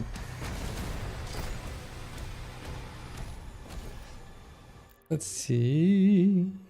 Makes some sense since I seldom see a professional player rage at a game. Yeah, exactly.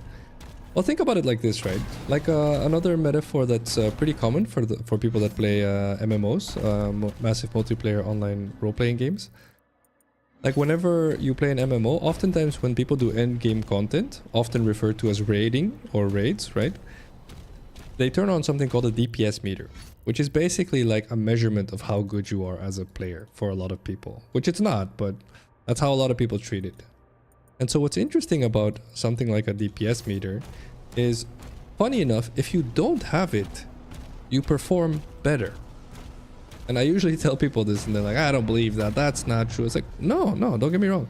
So when you're analyzing how to press your buttons, then yeah, it's really handy to have. But when you're actually in the middle of a fight and you have to perform, turn it off. Because every time you look over to your number to see how you're doing, that's a second or a half a second or whatever, like 0.2 of a second that you're not focusing on what you should be focusing on. So, fun facts, guys. Fun facts. Oh, yeah. We got in there. Force skill usually gets compensated with a big ego. Yeah. Yeah. That's the thing. That's the issue, right? I also had a Smash arc when I was 15, 16. I feel like I really enjoyed Melee. I play Super Smash Bros. Ultimate with the boys from Final Fantasy 14. So the people I went on vacation with. So that's fun to do. But I'm definitely not anywhere up to par in a game like that. I played once a year with them, so it's impossible to be fair. But that is what it is. Yeah, that's the problem with DPS meters, right? So the DPS meter in itself is not a problem. You can use the DPS meter to get better at what you're doing. So if you're not sure whether you should be pressing this button before that button, then a DPS meter is phenomenal. But the way people use it as a measurement tool of their performance is weird. And some of the best examples that I know is that a lot of times when you're playing an MMORPG, you're in a group. Let's say there's 8 of you, right? Which is Final Fantasy 14, or 20 if you're in World of Warcraft back in the day, right? Some people buff your damage. So you may be doing higher numbers on paper. But if you look at the number as a whole, then you'll understand, yeah, but some classes are not designed to be the top number here. Right? And so all of these things become a really complicated matter when you realize there's too many factors to account for. So it's absolutely silly when people do stuff like that.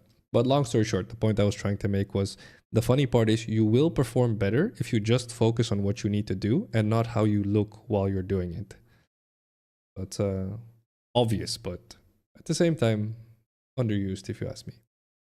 What time is it? Okay, so I can do a bit more. Hello, Ahoy, how you doing, bud? In retrospect, I would get angry because I knew I should be better, but was still falling for things I practiced playing around.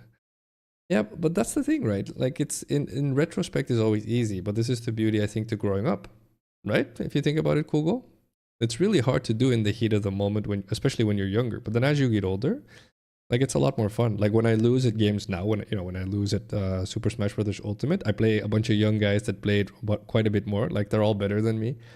But it's a lot of fun for me to see how they play and to learn from it. And so every now and again, I might get a win in, but most of the time I'm losing. But it's super fun for me to analyze, so why am I losing? What are they doing? Right? And that's, in that process, I realize the reason why it's so key is that whenever you're losing, if you use that as a learning moment, you're accelerating your growth by quite a bit, because some people had to go through months of training to get to where they are. Whereas if you just lose to these same people and you analyze them, it's not going to take you months, right? If you're fast enough, it'll take you, days. So you're going to be a lot faster to get to the same point just because you watched someone that's already carved out the path for you. But then you have to make sure that you move your ego to the side and you just observe them for their skill, for their merit. So that's definitely a fun insight. Let's see. Improved posture, healthy shoulders. Did these sound appealing? Thank you for that. Sit up straight, guys. That is a good one, Stern. Thank you. My personal pet warrior who was a little under high gear in terror would be doing stupid crazy damage compared to the top. Yeah. Yes, exactly. Because he didn't care about the number, his number was higher, which is hilarious to think about, right? I'll give you guys a really fun story. This is a true story. We did a raid boss in Final Fantasy 14 with a group of 8 people that I still hang out with, still very close friends. And the funny part is, like, I was raid lead, so I was doing the call outs, I was making sure everyone was on the same page, everyone was in a good mood. And so it was really funny because we were at a point where we'd been progressing on this boss for like months. Okay, so it took us like 2 months. We're all older people, so we can't game as often. So we're like 2-3 months in at this point. And we've gotten all the way to the end of the fight. So we know how to kill this boss from start to finish. But it requires about 12 minutes of consistent performance from everyone. And so I remember, like, at one point, which doesn't happen often, but one of the guys got upset, right? And then they got upset because the DPS number or something was a little bit off or something. It was a little bit low or whatever. There was something to do with the DPS. And I remember then he yelled at another guy, and these two they're good friends. They never yell at each other. And then it, like, suddenly, like, the two of them were like going at it. And so I was like, okay, that's enough. I was like, you guys are both turning off your DPS meter. At least for one pull. At least one pull. Okay? And so they were like, well, you're not our dad. Like, I will be right now. It's either that or we call it right now. It's like, and so people, they're like, okay, fine, whatever.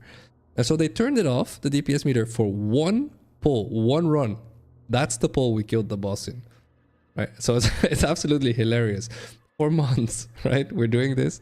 For one pull, I get them to turn off the thing. Just one. That's the pull we get it on. That's when we kill that boss. So it's hilarious to think about. And at the same time, it makes perfect sense. Because if you're focusing on, if you're looking at the number, that's how I said it to them.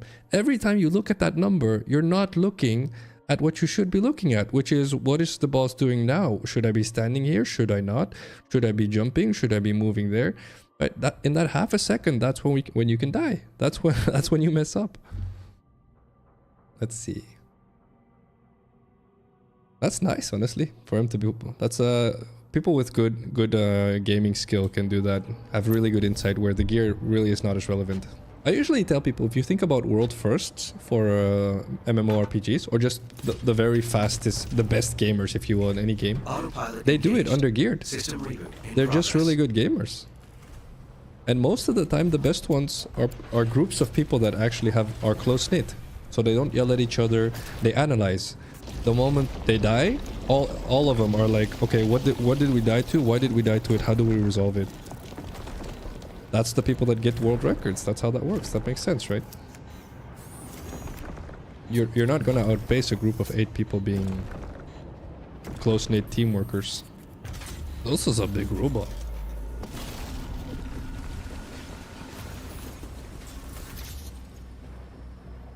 Oh, you should. If you buy a Switch, let me know, Google. Manual controls are now active. We should definitely play Super Smash Brothers. Yeah. Long time. It's fun though. Games like that are fun though, honestly. Bam! I used to hate Zelda players. They'd edge cam so much. That's also true, to be fair.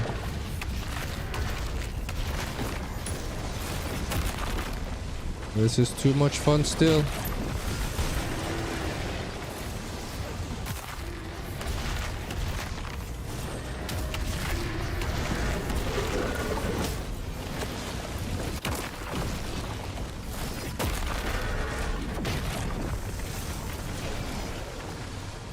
Alright.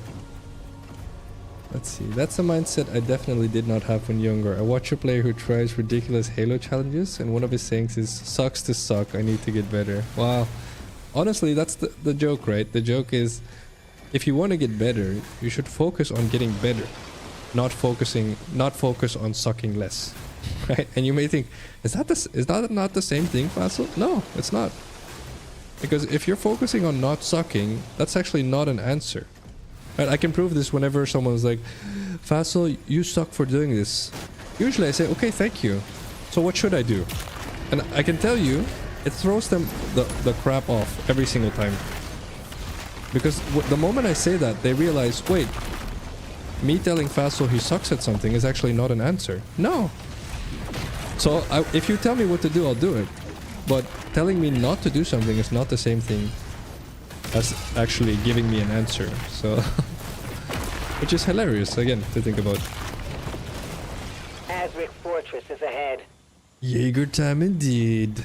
I'll be honest, this is fun. Yes! Is that a Jaeger weapon? Get out of here. What? No way. No way. Oh, it's just a gun. Alright, never mind. It's the same thing. We've done this. Is it a new gun? Or is it the same gun? It's a shotgun.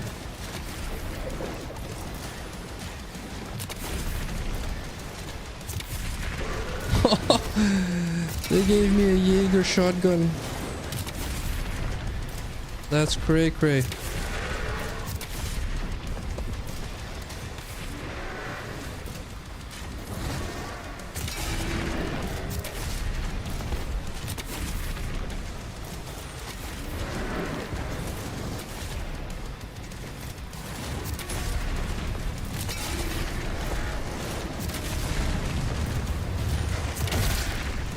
Any more?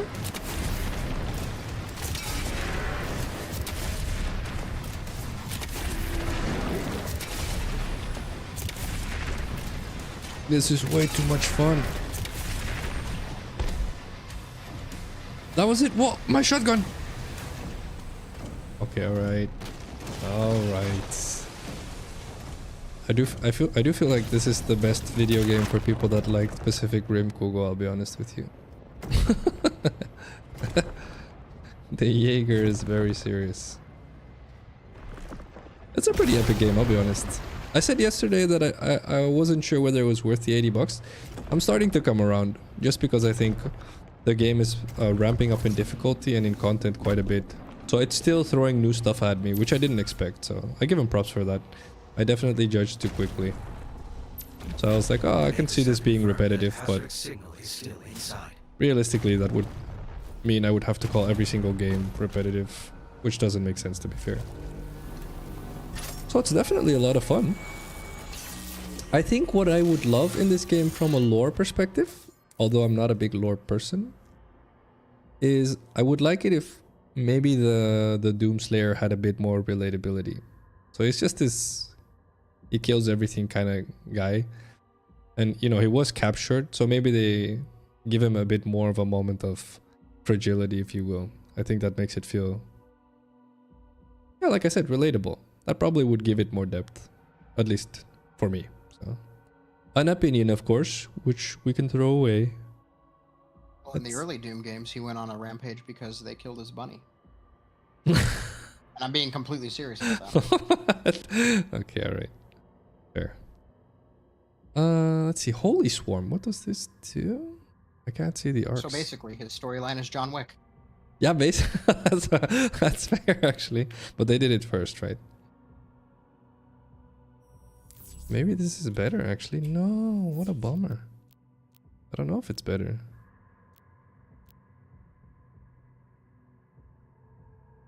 Maybe it is better.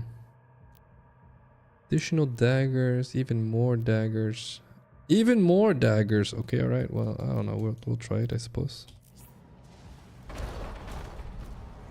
Let's see. Thank you for the epic stream. No worries, Rental. Have a good one. Enjoy. Have a good time on Minecraft again as well, of course. Thank you for hanging out, Rental. Have a good rest of your weekend. Have a good week, by the way. I will see you in 2 weeks, Rental, if anything. I'll see you on Discord as well, but not stream-wise, I mean.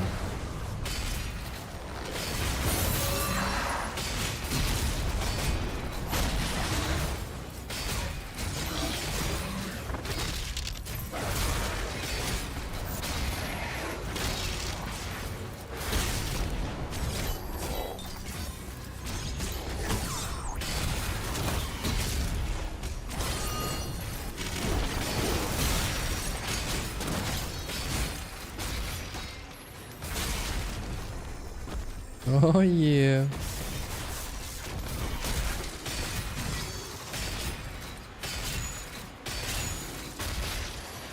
Get slapped. Let's see, that's an interesting opinion. I heard Doom games praised for the Slayer's lack of explicit character, allowing players to feel more immersed. Really? Why? Why would a lack of character make you feel more immersed? That's interesting. I don't know. I don't agree with that. That feels really weird to me.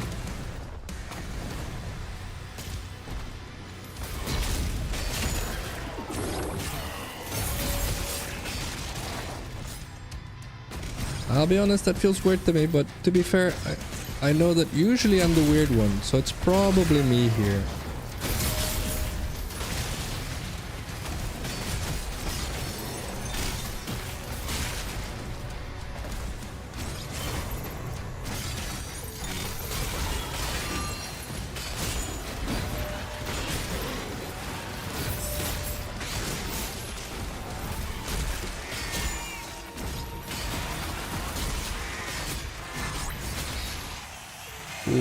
Okay, I locked in good there.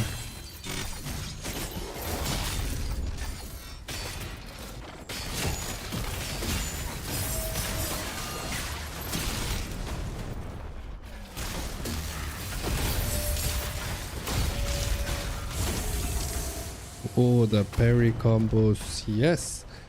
I've not played any, so I'm not that qualified to have an opinion, just what I heard. No worries. Allows the player to insert themselves into the character and feels if the actions they're taking. Oh, okay, alright. Yeah, I guess so. I feel like there's some very deep psychology to be had here, Kugel. I suppose maybe I'm very happy with who I am as a person, so I don't feel like I'm the character I'm playing. So I guess immersion is the right word. So I was looking for relatability whereas some people are looking for immersion. So that is fair. Those are probably maybe diametrically opposite of each other. Who knows, actually? Most likely, to be fair.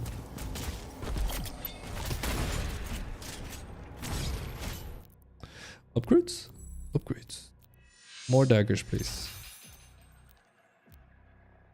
I feel like the parrying the parrying is too satisfying.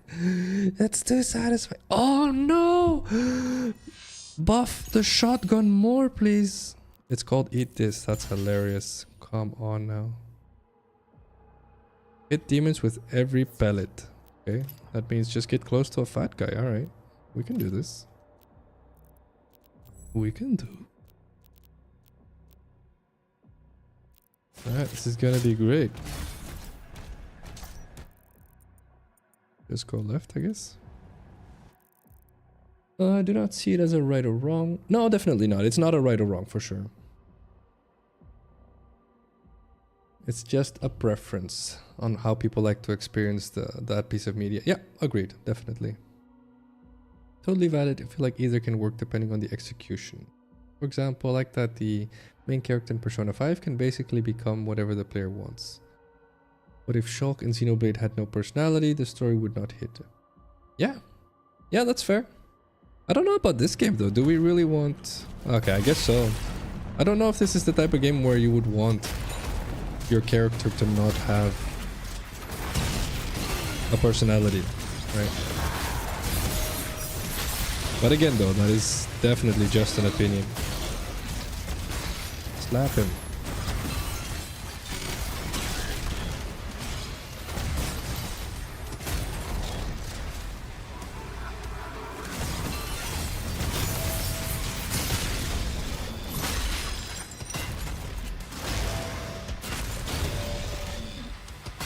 Oh my god, this shotgun does damage.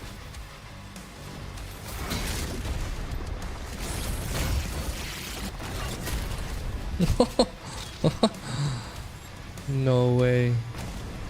Do I just shoot that? Oh.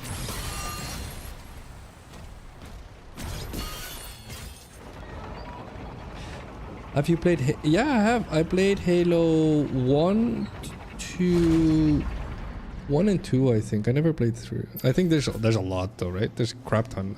I stopped at like 1 or 2. I played it on Xbox. Okay, I've been a PC gamer for like well over 15 years, but I played it on Xbox. That's how far back this goes.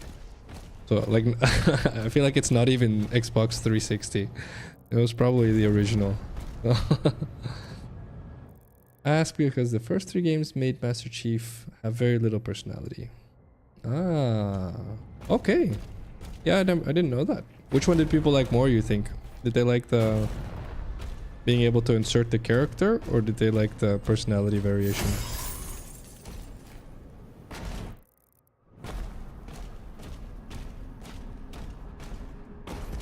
Gold. That's a lot of gold. Okay, I'll take it.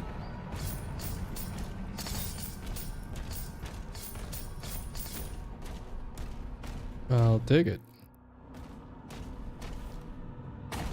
Azrak. Our time will come. Ah, get out of here, you pansy.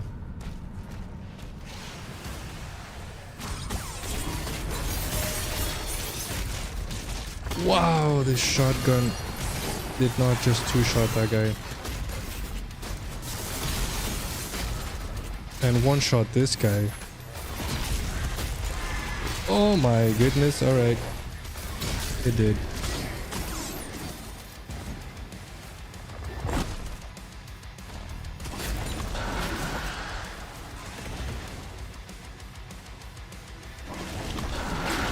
Alright. I goofed. Oi. Barely got that.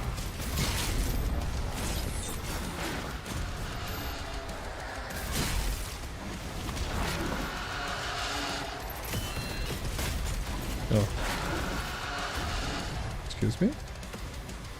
Shield back. Give me my shield. Oh, I'm getting the timing on those swords wrong. Oi.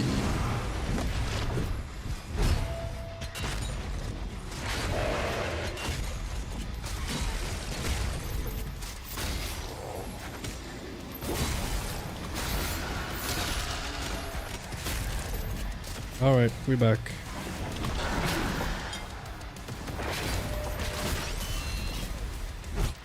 No, he broke my shield. Nah, it's okay. Let me try this again clean. I like the first three better, but I feel that metric is not globally valid since there was a shift. So the dislike is artificially inflated because it was unexpected. Yeah. Maybe yes, maybe no, I suppose. That's one way to look at it, but I guess it's like you said, right? It's per person, it's per perspective. So I guess it's just, do you feel like you are the character or not? Do you want to feel like you are the character or not? And if the answer to that is yes, then per definition you'll lean towards main characters that don't really have a personality, right? So I guess that does make that's probably the best way to frame that. Since you played 1 and 2, did you enjoy them? Yeah, I did actually. No, I really did. Honestly, I remember Master Chief as Doomslayer as well, personality-wise. So I didn't mind it too much. But I'll be honest, I was like much younger. So I didn't really... I've never been someone to be very critical of storylines. So I just usually summarize it for myself by asking myself, did I consider the story something that was fun to go through?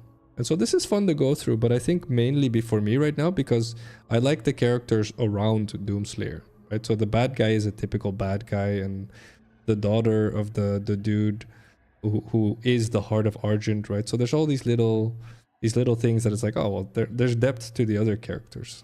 But that's me now, right? So it's like I said, I think if you just play a game from a point of view where you want to be the character, then you'll lean into Doomslayer and old Master Chief more. So all in all, yeah, I would say definitely enjoyed it then. I don't know if I'd enjoy it now. Probably less now. Just because I enjoy a character having depth now. Who knows though? Thank you for the question. Alright, we do need to take a quick break again. It's been an hour.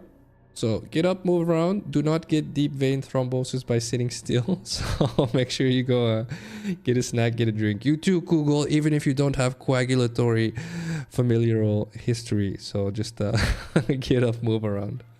I will catch you guys in 5 minutes, guys. BRB.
Alright, we're back. Okay, I feel like we definitely need to have a talk about this whole do you want to be your character or not? There's a lot of there's a lot of psychology there. So what type of characteristic does it give away if you're someone who wants to be your character as opposed to not be your character?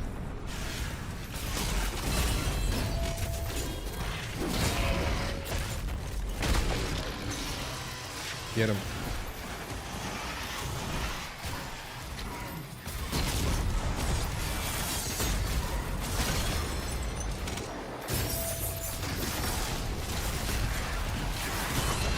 Yo. Please.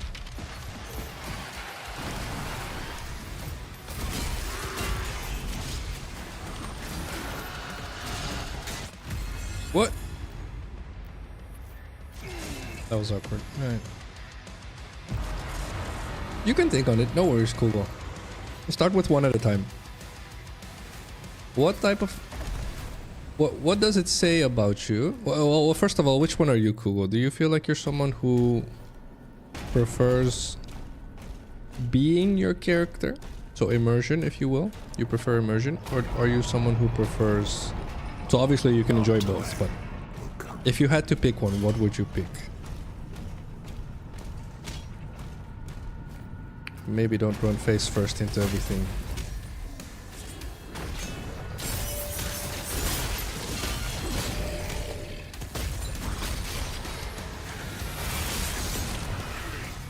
Oh, this is pools of pain.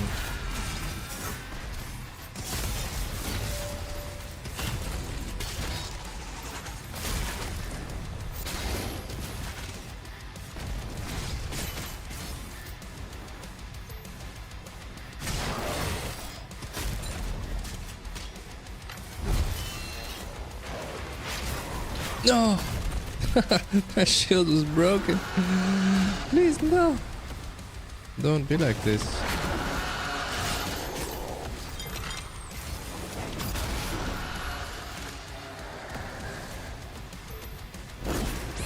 Wow.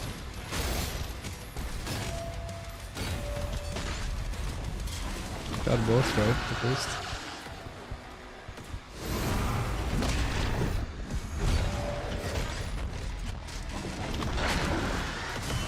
Oh yeah.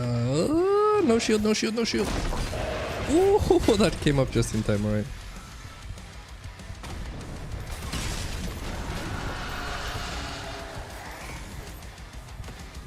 Excuse me.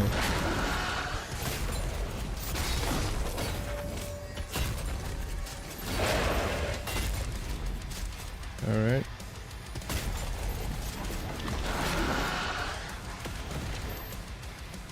Feels okay, feels okay.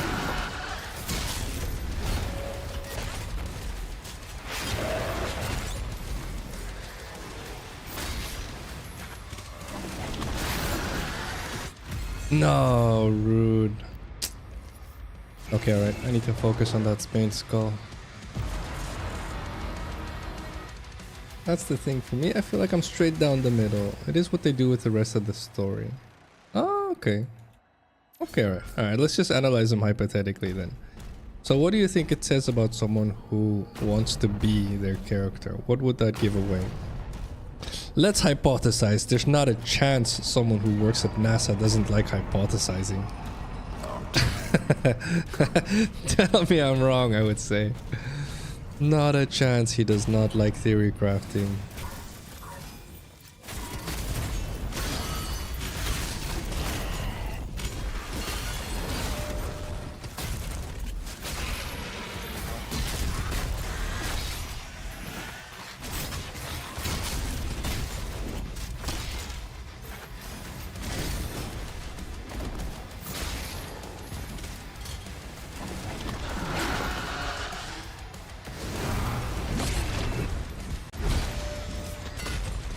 Come on, dude.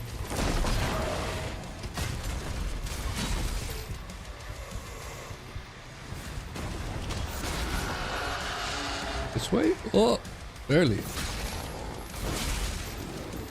Ooh, okay, that was close, right?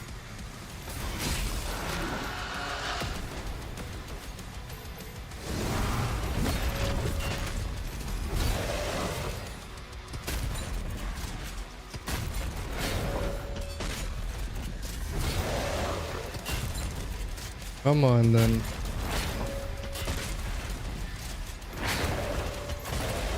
Got him. Oh yeah. This was a rough boss. These are the exact types of conversations I love to have. Alright, I knew it. Called it. Read you like open book, Google. Read you like a book, my friend. Alright. Go.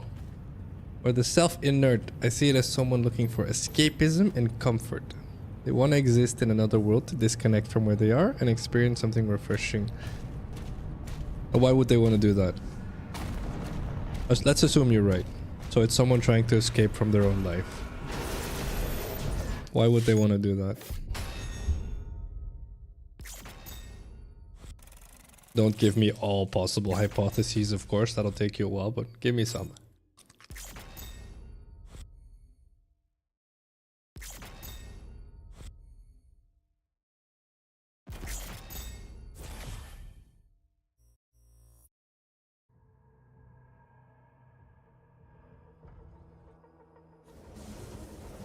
Chapter 12.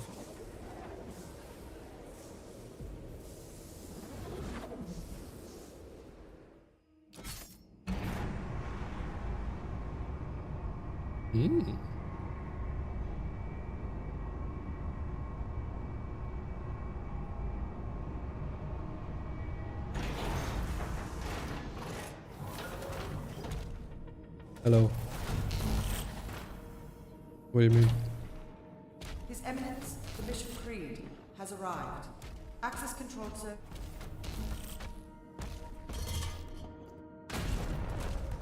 Security clearance required. Let me in. Access denied. Okay. Let's see. The obvious answer would be discontent with their current situation. It can also be simple curiosity or intrigue into another universe. Or the mechanics of the game are just so damn fun. Oh, well, the mechanics could be fun regardless, right? We're talking about purely from a lore perspective. Would someone enjoy being their character or playing the character more? Access denied. Really? Attack warning red. What do you mean?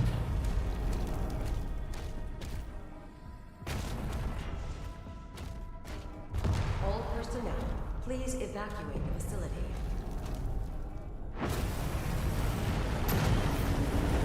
This base is under attack.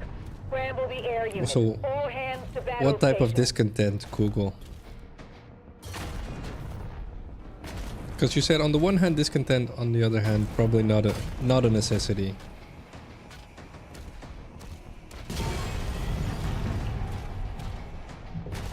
They must be after the Creed. Hull breach. Damage on multiple levels. Move the Creed to the command deck.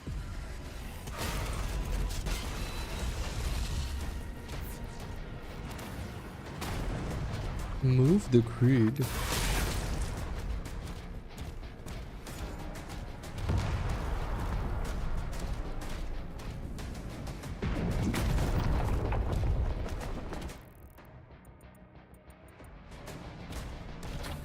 It's a secret. Portal opening above the command station. Something massive is coming through. We need air support. Ensign, prepare the Slayer's Dragon.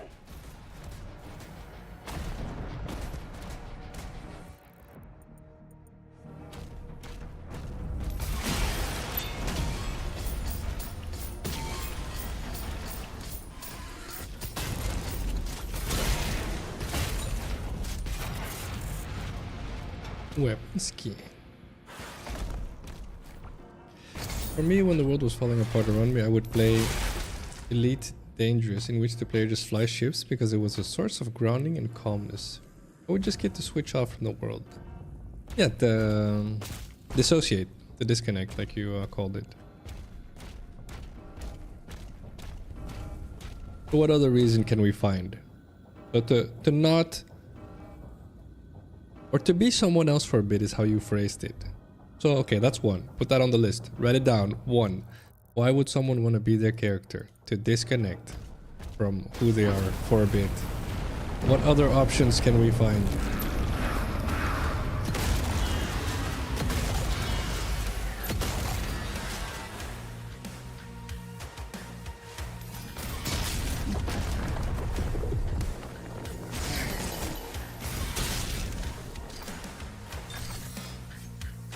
Let's see.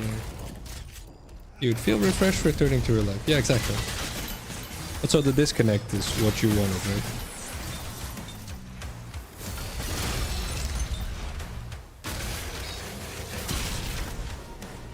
What do we have left other than the disconnect?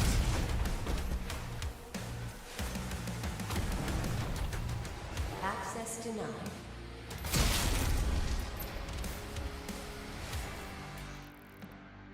Unlock the hangar. To experience something they never could, which is the second part of the example, I will unfortunately most likely never get to travel to the center of the galaxy.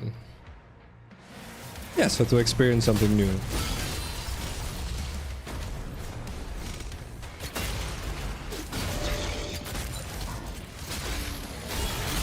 Do we have anything else left after that, you think?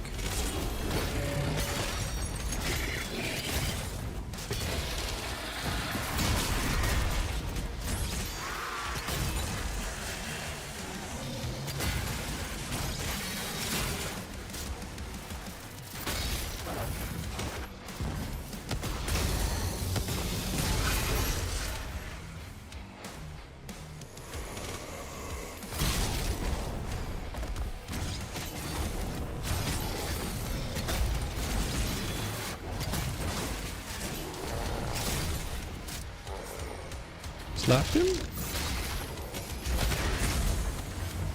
Okay. Also, I will also not serve an interplanetary army. That's fair. So 2 is fantasies. Living out living out fantasies that you don't expect to be able to do in real life.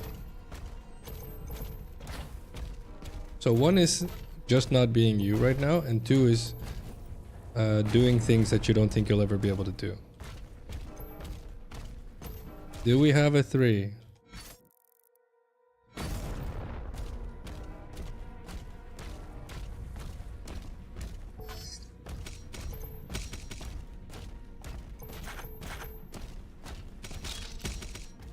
Yeah, take your time. See if you can think of more. I don't think it's that easy to do, to be fair. I think you've nailed 2 of probably the only reasons. But maybe there's more. This is the fun part about theory crafting, yes?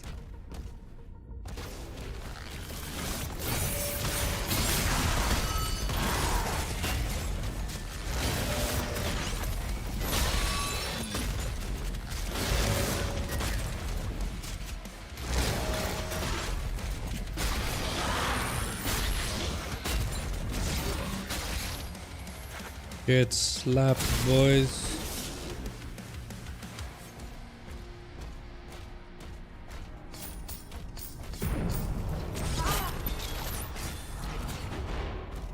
Decapitated. More daggers? Yes, please. Give me more daggers.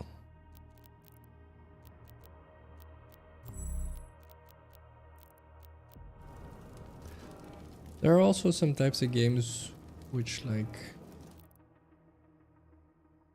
psychological horror, which are deeply introspective and work extremely well when the player is immersed. Yeah, that's fair. Yeah, that is very fair. This is a good game where it probably doesn't work. Well, maybe, I was gonna say it probably doesn't work if you're not, if you don't feel like you are the character, but that's probably not true either. We can definitely experience things vicariously through someone else, right? So that doesn't have to be true. Not sure if different than the first, but humans seek out underdog stories. That's why power fantasies are so popular. Being that main character can again be a source of pleasure. Yeah, it falls into the probably the first and the second, right? So disconnecting from who you are to be something else or to be someone else. So it's aligning with those two. Or at least I feel like it's aligning with those two.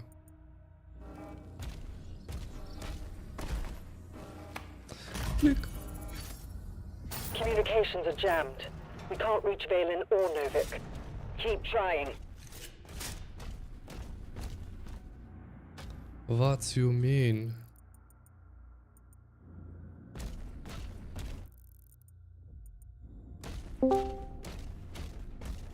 Hello. Boom, boom, boom. Where do I go from here? Oh. Hello? How do I open that?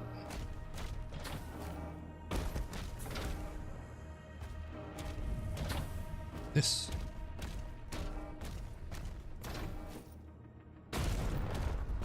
This? No.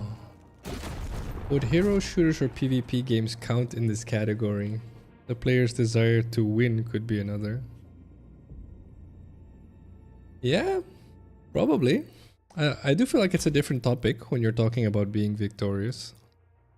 That probably is a different topic. Okay, we'll put it on there as 3. Definitely put it on there as 3.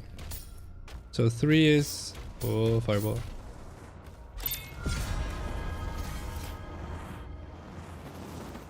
What is this? Excuse me?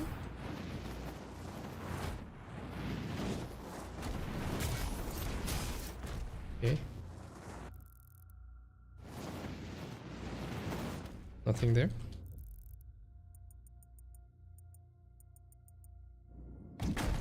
Definitely sends me back, alright.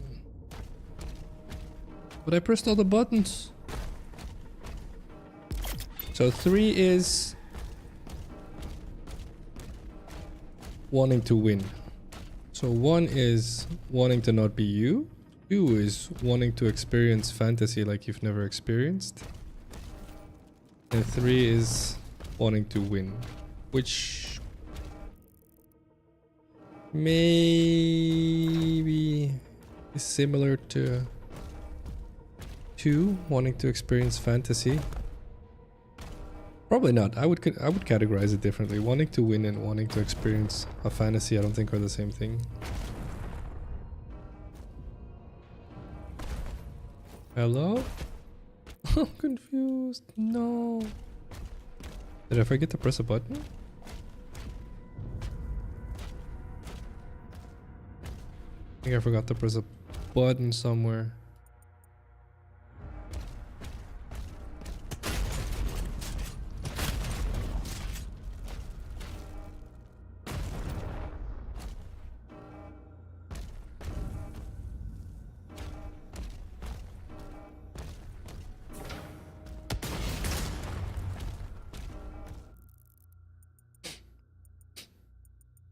No. Probably back there.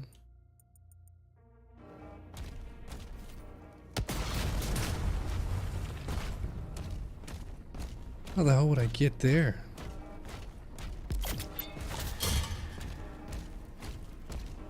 I am confused. No. Oh. Wait, I actually went up there already. I've seen that. Nothing there. Oh, never mind. Alright, there is something there.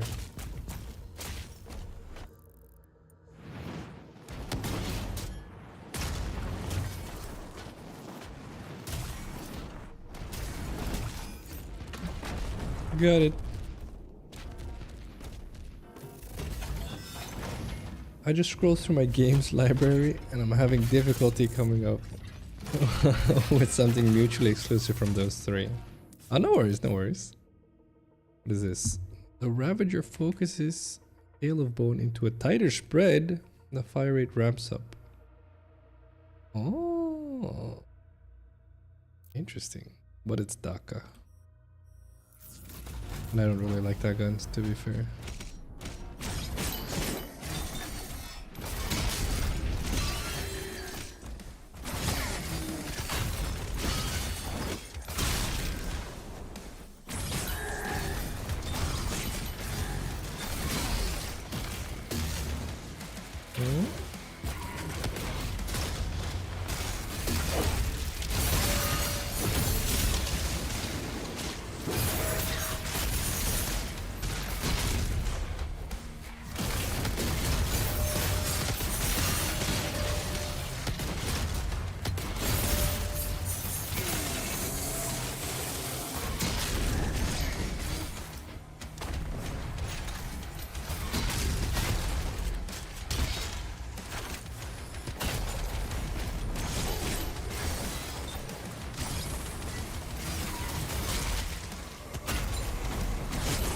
Choppy choppies.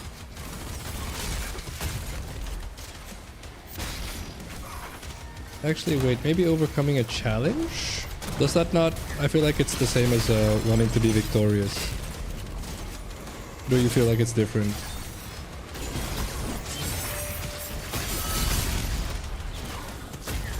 Oh, I comboed the crap out of that guy.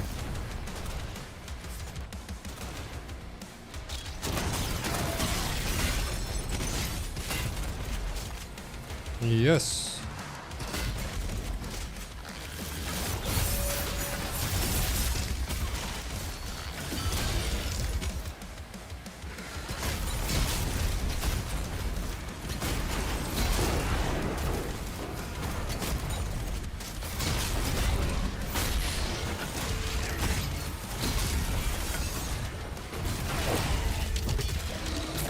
Come on.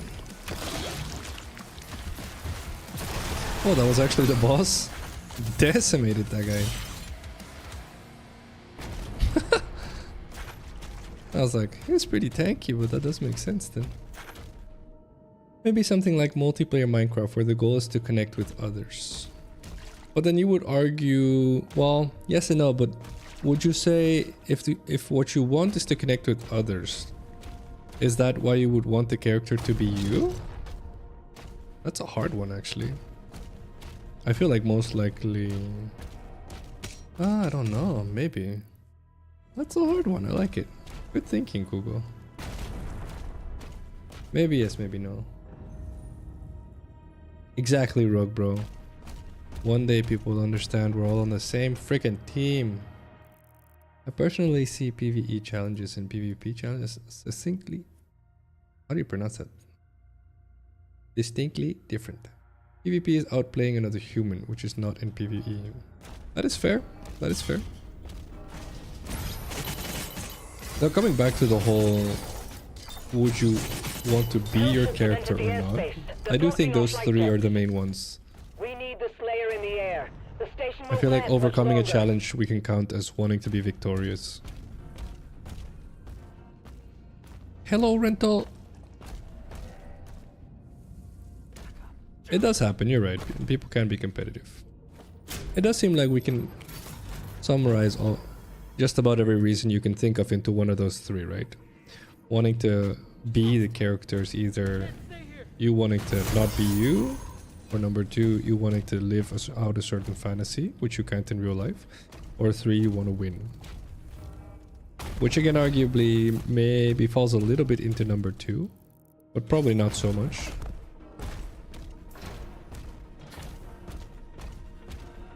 So it's tricky. No, I would say it's different, so it's definitely three. Welcome back from pondering as well, by the way, Rental. Thank you, Google. Forgot to say that. The three are definitely a good summary. Alright, do the other one then. Why would you not want to be your character?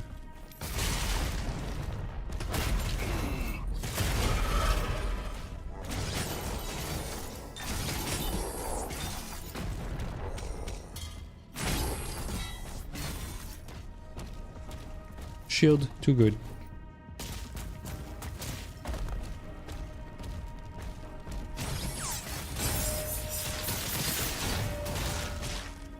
Like in the daggers.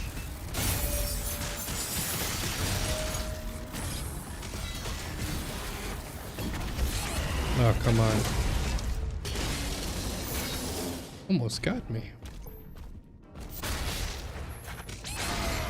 Come on.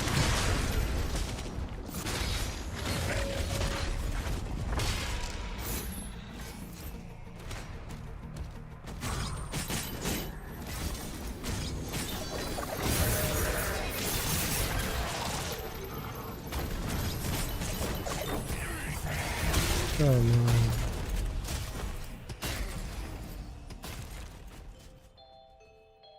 What's the question? Statement. Belief can outlast evidence by centuries. Ooh, how do we feel about this? Yes or no? This is gonna say a lot about who you guys are as people.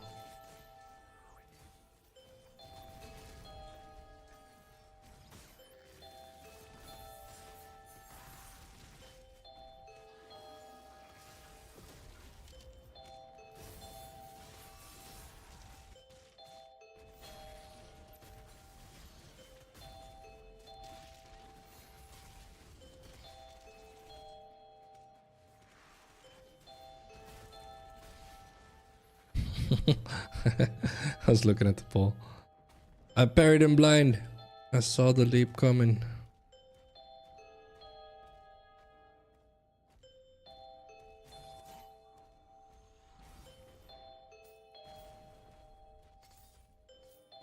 I think here, religious people might say no, but I'm not confident there. I think belief definitely outlasts it. I think there's a yesterday's exit quote, by the way, was people follow stories, not facts. And that's something that I, as a medical person, had a lot of trouble wanting to believe. Commander, the rift is getting larger. But I do believe it to be true. Extremely, unfortunately. I don't think we... What?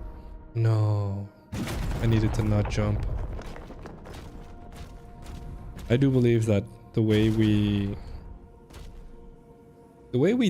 understand science is wrong for the most part. Most people, I should say, right? So understanding that... Well, let's put it this way. Sometimes people are like, well, statistics are important, right? And I would say, yeah, they are. But I would also say, but because something is statistically the best thing or smartest thing to do, does that really mean you should do it? That's where it gets interesting, right? And so this is kind of where I think people forget that what we decide is important in life matters extremely, because it's going to define how you look at all of your other decisions. So for me, like, let me give you an example. I know people that are like, you know, Phacil, you're always saying, I think the world is a very beautiful place filled with beautiful people, right? And then they'll follow up with a story of something terrible that happened to them, done by another person that maybe they trusted, maybe they didn't. And I usually say, well, yeah, but that changes nothing about my statement, does it? It means you've run into a bad person. Okay, I'm not saying they're not there. I'm saying most people aren't bad. And so if you're saying, yeah, but I had a bad thing happen to me, and so therefore you're wrong, that's interesting to think about, right? Are you saying that one person now defines who I am as a person as well? Are you saying because you had a bad incident? And sometimes people are like, well, I've had tons of bad incidents. I go, define tons. Are you saying thousands? That's possible.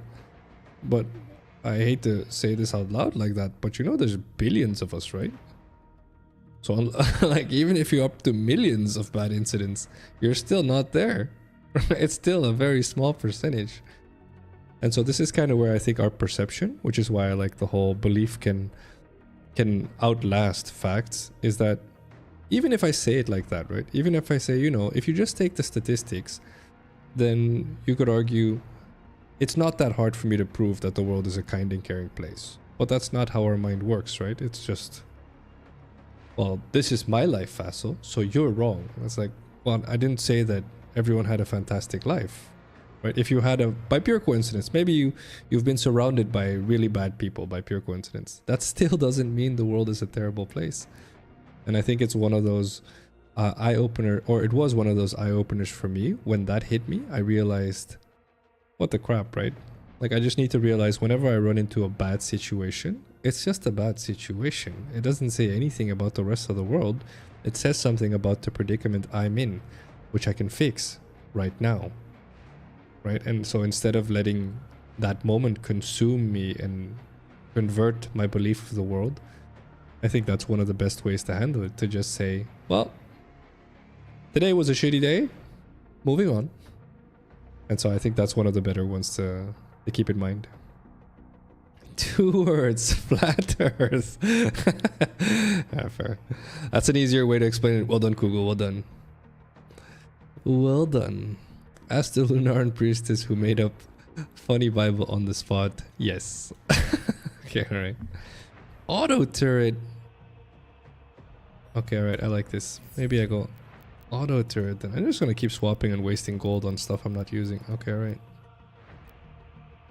Demons damaged by the auto turret drop health? No, that's a big deal. Okay, auto turret it is. Alright. I'm just gonna pretend like I wasted gold on those upgrades consciously to make the game harder for myself.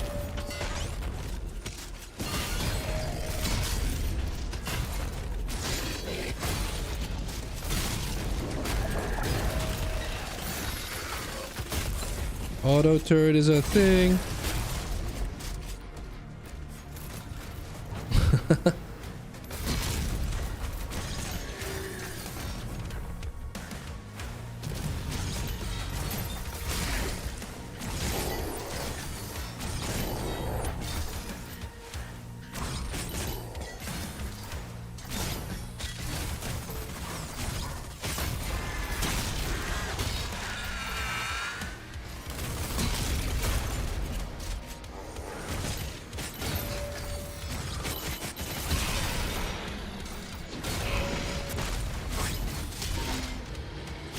Get gagged, scrub-a-dub. I'm rocking it right now. Maybe this auto turret is the way to go. I said that about the last 2 as well, but that doesn't matter. Wow, blew her up.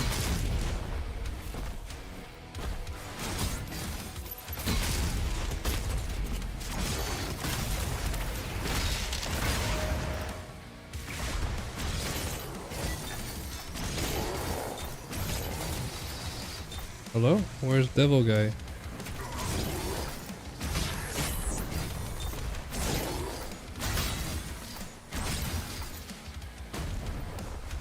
There he is.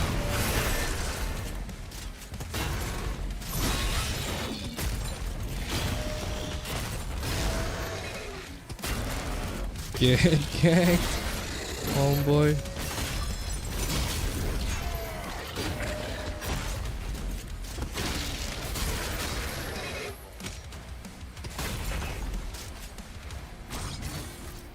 Got him.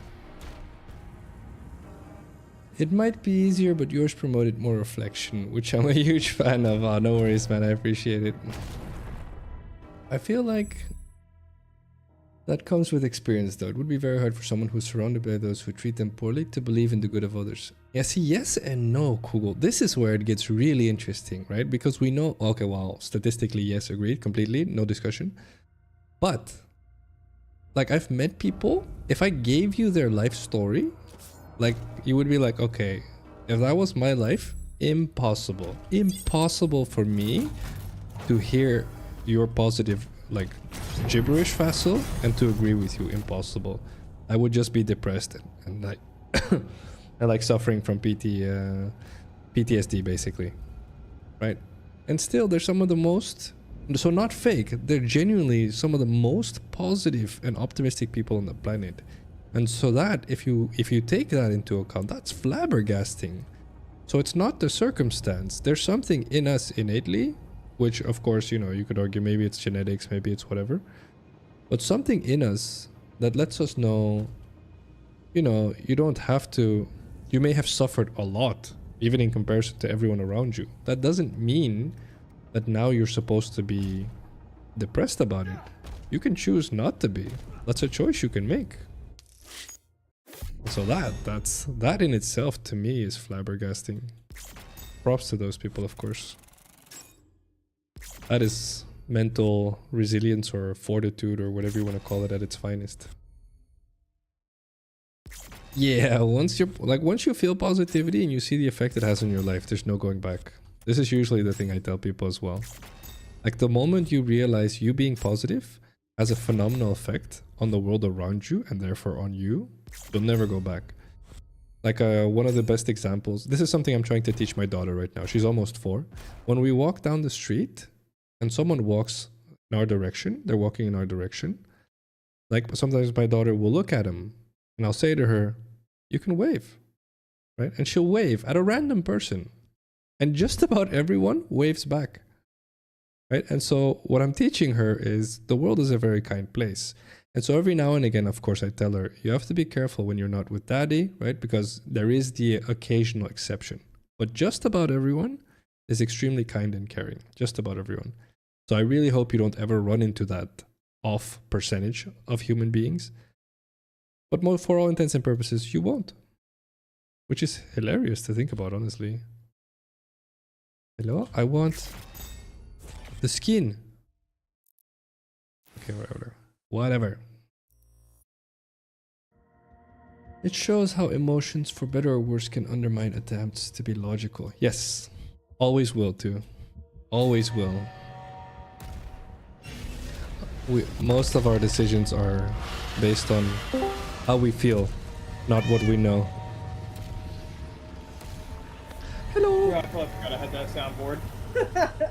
Hey, what's up, man? How you doing, bud? What's up? I was live last time. Bro, I just came in here to fucking fuck with Frodo, but look at him, he's fucking muted, little loser. No, no worries, no worries. We are live on stream, so I'm just informing you to make sure you don't say anything you don't want to share. Other than that, you can say whatever you want. Perfect, because I have a foul mouth, so I'm glad you said something. No worries. It's 18 plus, so you can use your foul mouth, but I just don't want you to be like talking about private stuff. I say some unhinged shit. I gotta watch myself. There's a space marine too, chat, if you want to go down and do space marine. Oh, what are you gonna do? What else are you Have fun, boys. I love the energy, though. Oh, absolutely. Where'd my boyfriend go? Oh, there he is. Wait, where do we go? Okay, let's see. Where do I land? Down here? I guess I just go down.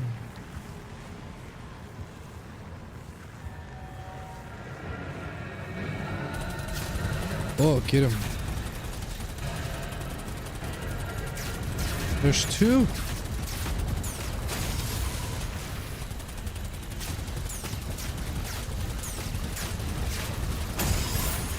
Got him.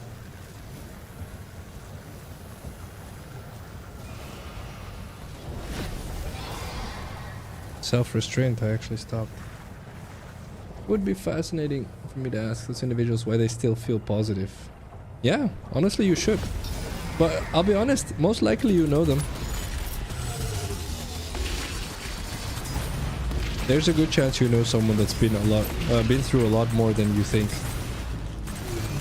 First tentacle destroyed. Alright, kicking ass.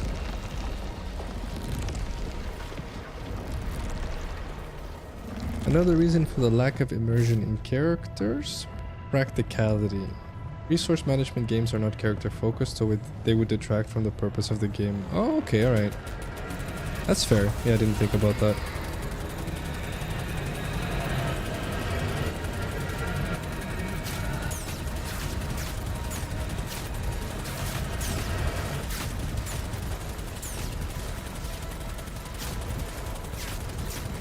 Just die.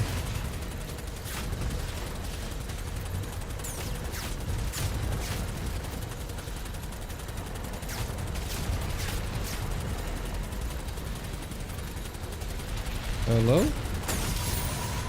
Thank you. Up here. Oh. Oh yeah. Frostpunk 1 is probably the most resource intense immersive game I've played. I've never heard of that game. Interesting. Boom.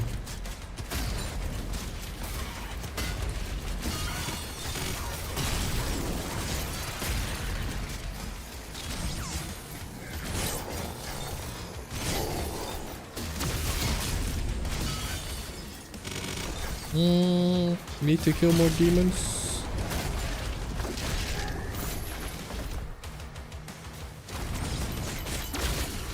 What the heck is happening over here? That's a new dude.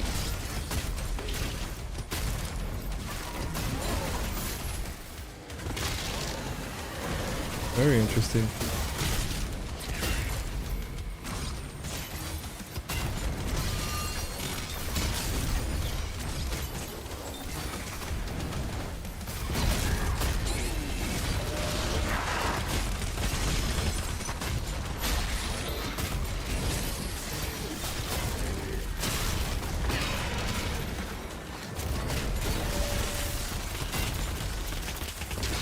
Get him.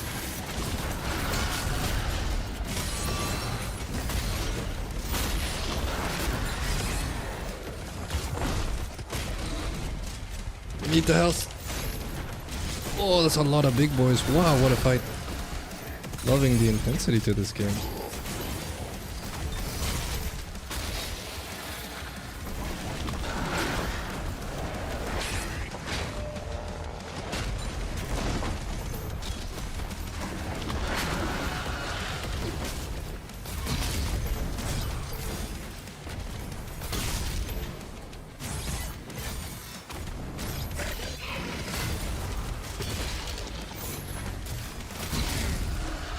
Oh, no.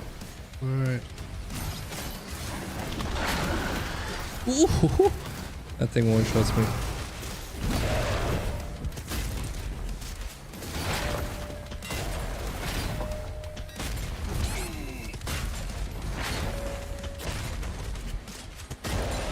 Got him.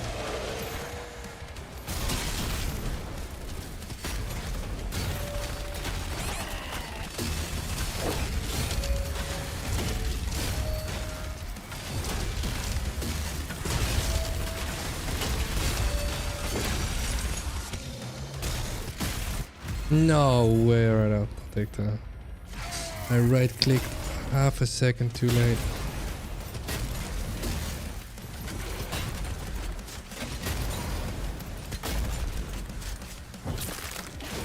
Alright, alright. Took his heart. That's the quote. Great things are not accomplished by those who yield to trends and fads and popular opinions. Yes!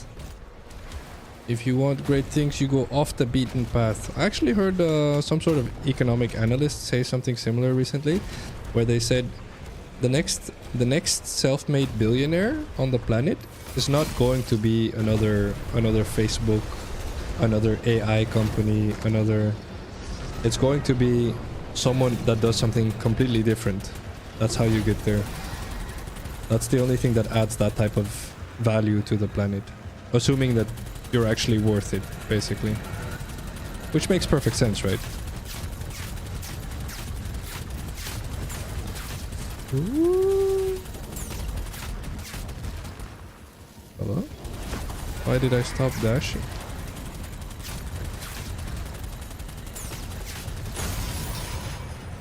Got him.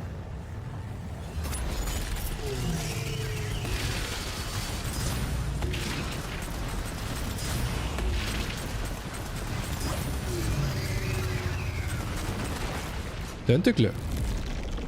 Let's see. Hey, what's up, Panda? How you doing, bud?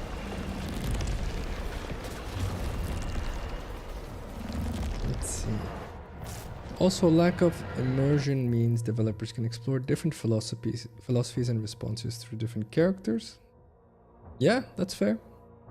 Yeah, I guess Baldur's Gate is a good example of this, right? Where you can be your character if you want to, but you don't have to be. So it opens it up to both. How you doing, pandas? We're almost done with Doom for tonight. And for the week, I should say. Oh? Portal? Hello?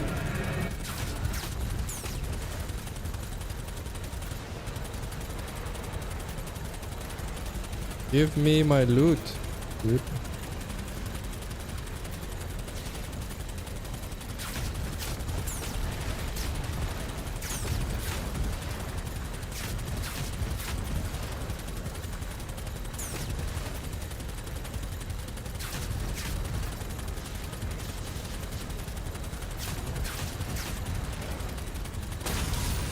Got him.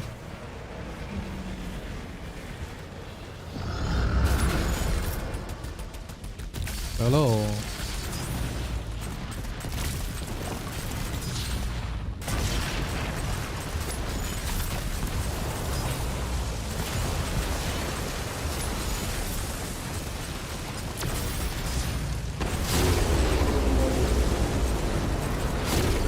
Get it.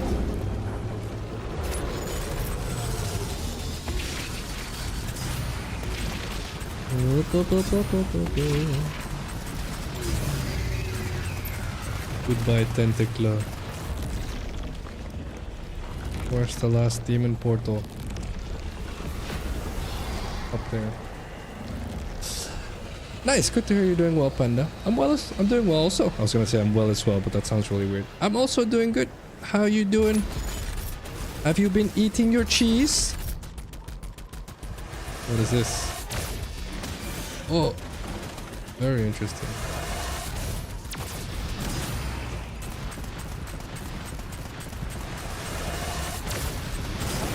Wow.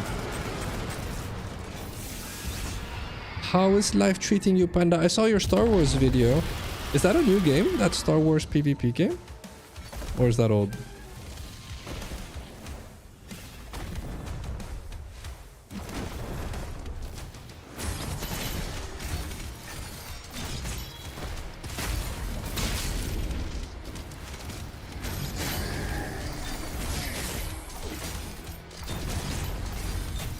Oh man. Oh, got lucky there.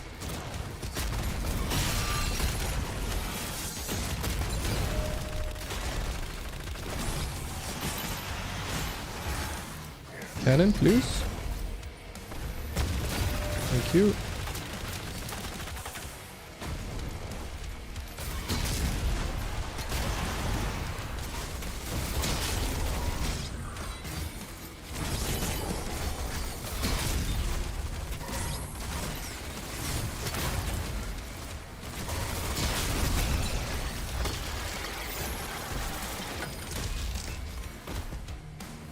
Any more?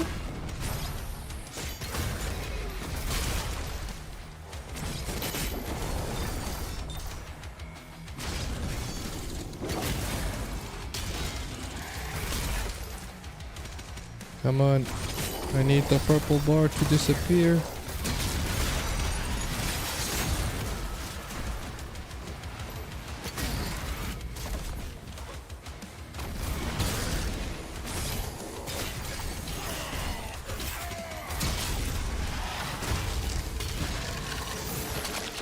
That's a big dude.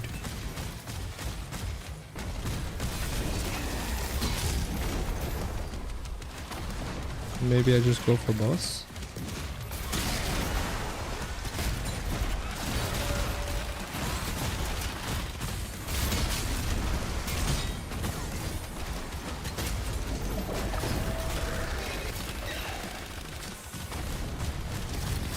Oh, this is rough.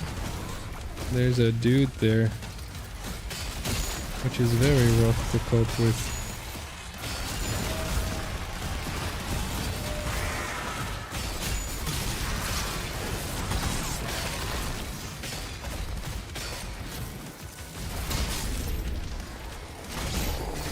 Give me 1 sec, boys. I will answer chat. We're going into just chill mode here in just a second.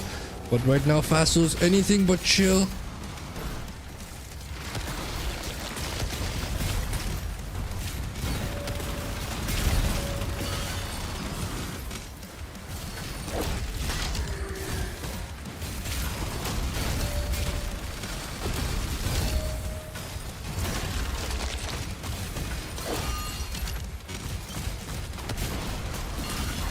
There we go, rocket launcher for the win.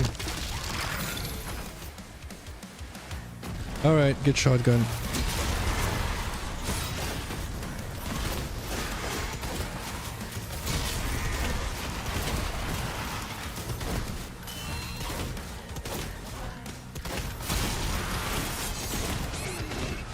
No!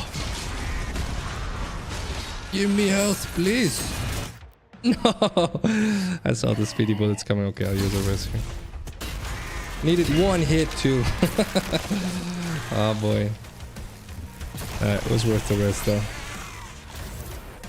So I could go into chill mode in time. All tentacles have been cleared. Okay, cutscene and then we call it. Threat neutralized.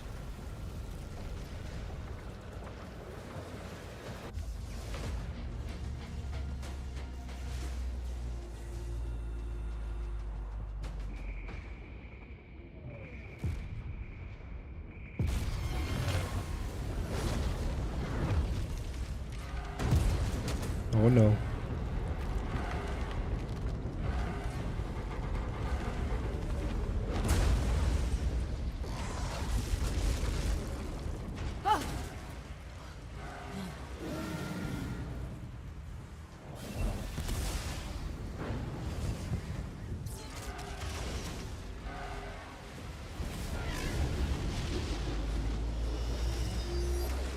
Wow.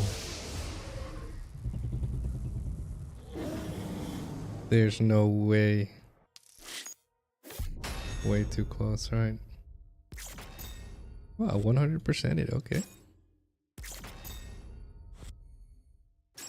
I'll take it. Chapter 14. Oh my goodness, we're making pace. Making pace. Alright, GG's, guys. GG's. That was a lot of fun. Alright, had to focus, had to focus. Let's see. No, it's 2017 Battlefront 2. It's having a resurgence in player count and popularity. And I used to know life the heck out of it. Oh, that's cool, man. Why is it having a resurgence anyway? Thank you, Google, for the support. It took me a res, but it's okay. That's what they're for. As for my cheese intake, it's been going steady. Drinking responsibly. Alright, fair point. Fair point. Wine? You guys drink wine with your cheese there too? Like the French? Or what do you drink there? I'm curious actually. Okay, let's do a quick 5-minute break though, so everyone actually gets a proper break. Okay guys, a quick 5-minute break and then we're just gonna chill out. So if you're here for the Doom gameplay, then it's over for today. I'll be back in 2 weeks, so not this Thursday, but the Thursday after. But for now, 5-minute break and then we'll be back for some chill. Alright, BRB team, see you in 5.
All right, we back.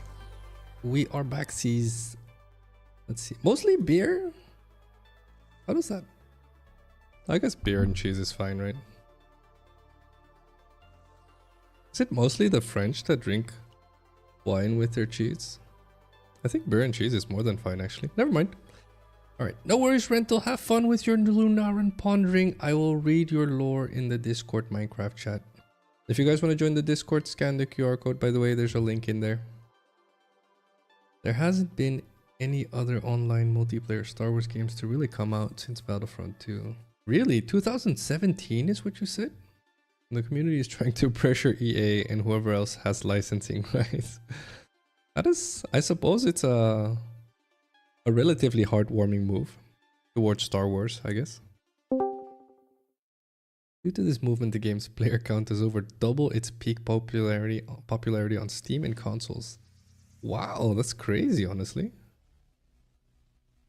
Yeah. Yeah, exactly. The people rallying. That's pretty cool, honestly. Wow, that's super cool. I'll keep the videos coming. That was fun to see, honestly. I enjoy watching PvP, one-on-one PvP like that. I enjoy the pace in that as well. It's a pretty fast-paced PvP game. From what I could tell, I've never played it. So dope. Very dope. Very nice. So you were like hardcore at it when that game came out. I understand, Panda. Maximum Star Wars. I think you played Obi-Wan Kenobi. Is that what you were? I'm not sure if I saw the character you were playing right.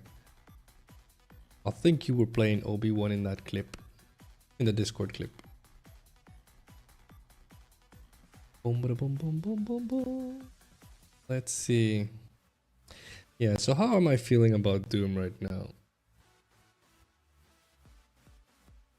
Yeah, I'll stand by most of my opinion for now. So most of my opinion was I really enjoy the fast-paced gaming. I enjoy the parry system very much.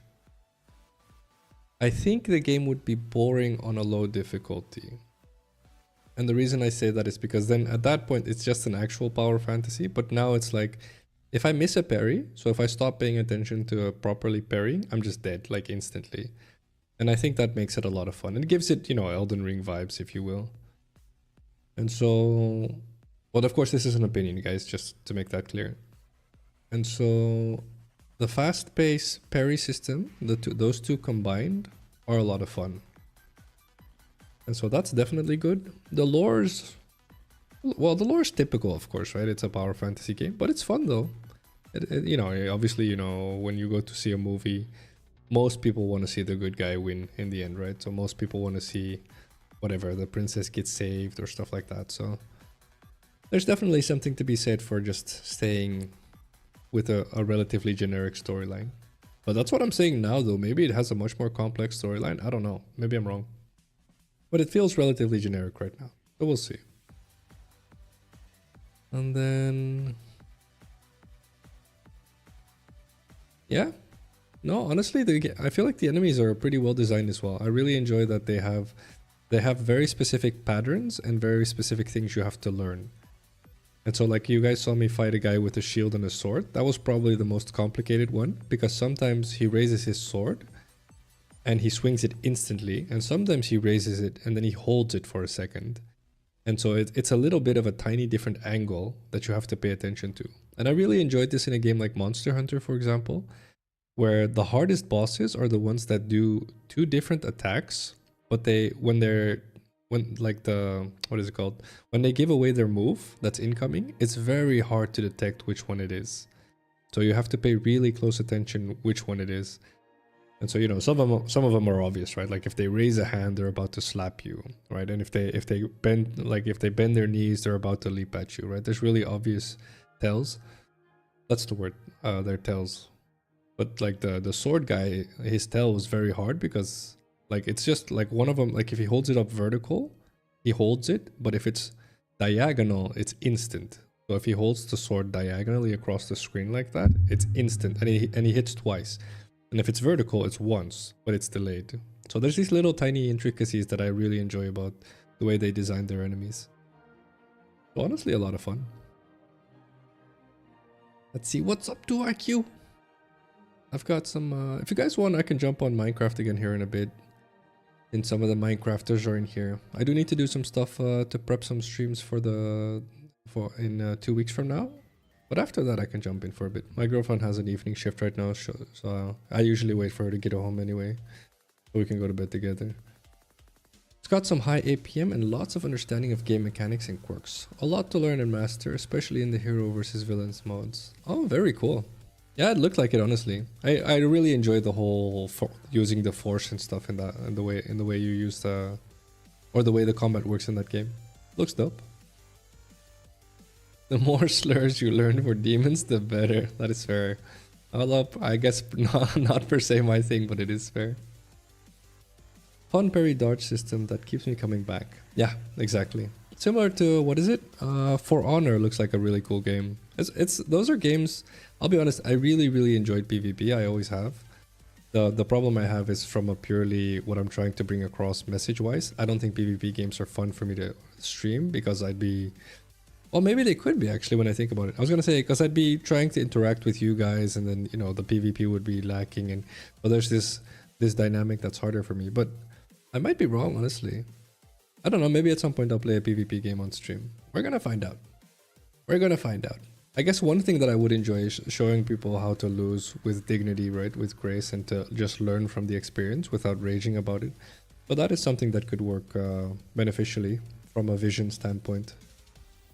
Okay, stuff to think about. Hello, big boy. Oh, Stern built a new castle. Okay, Stern, I will check. How are you doing, big boy? Question of the day is really easy. Really simple. Whenever someone's brutally honest, I thank them. Hell yeah, big boy. You and your positivity always. Sehr gut, man. Bratwurst. Yes. Germany for the win. Much appreciated. How are you doing, bud? How's your weekend? Just hopped off Minecraft for now, so I won't be there. But Rental and Stern probably still are. Okay, no worries, Turk. No worries.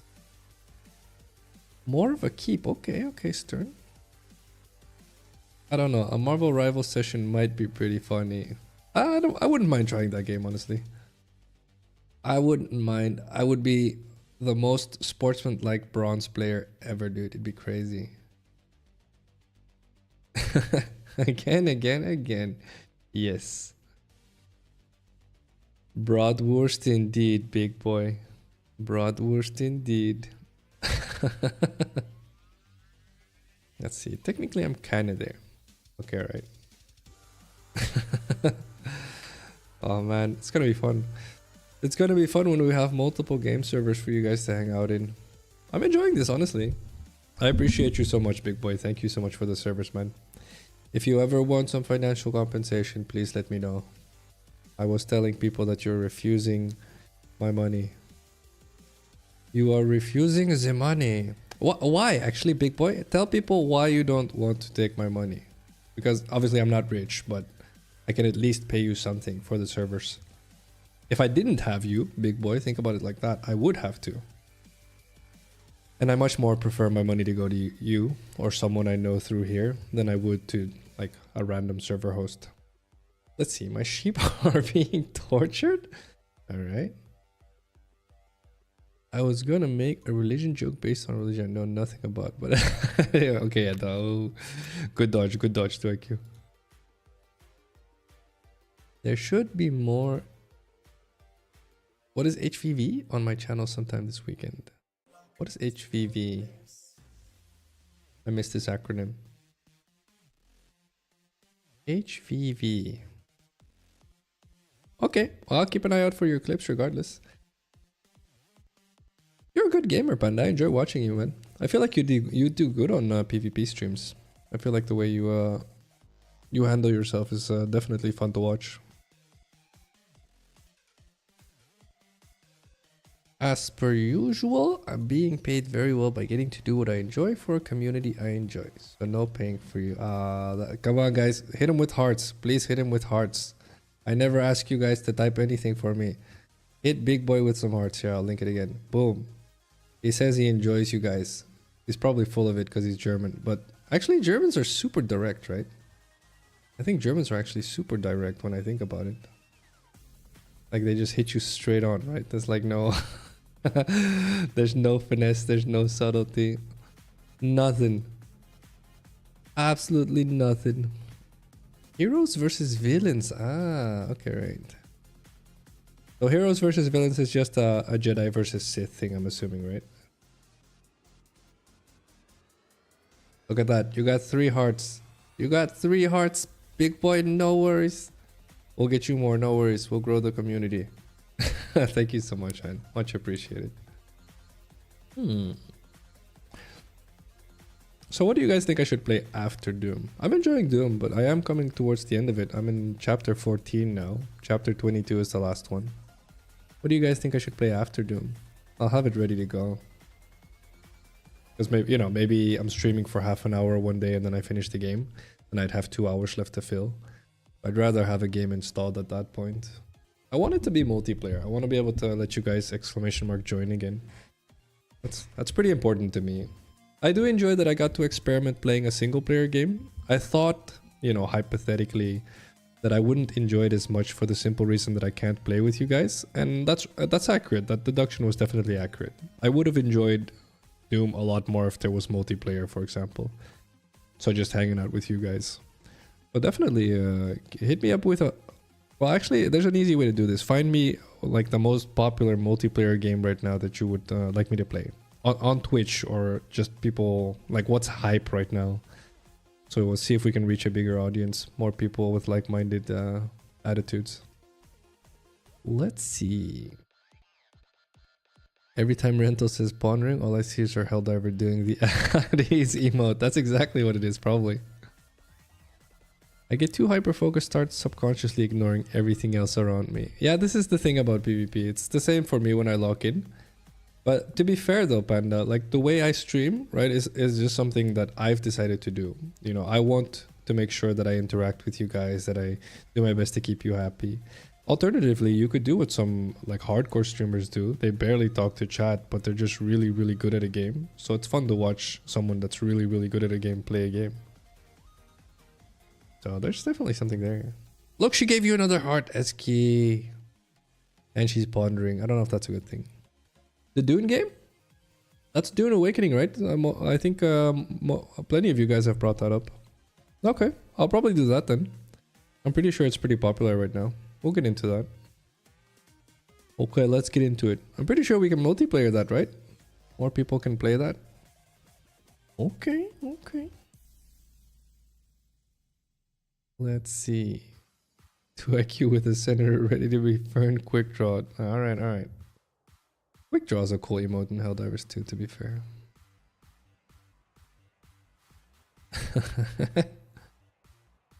I don't have the Dune game and I don't know what it's like, but I've heard that it's good.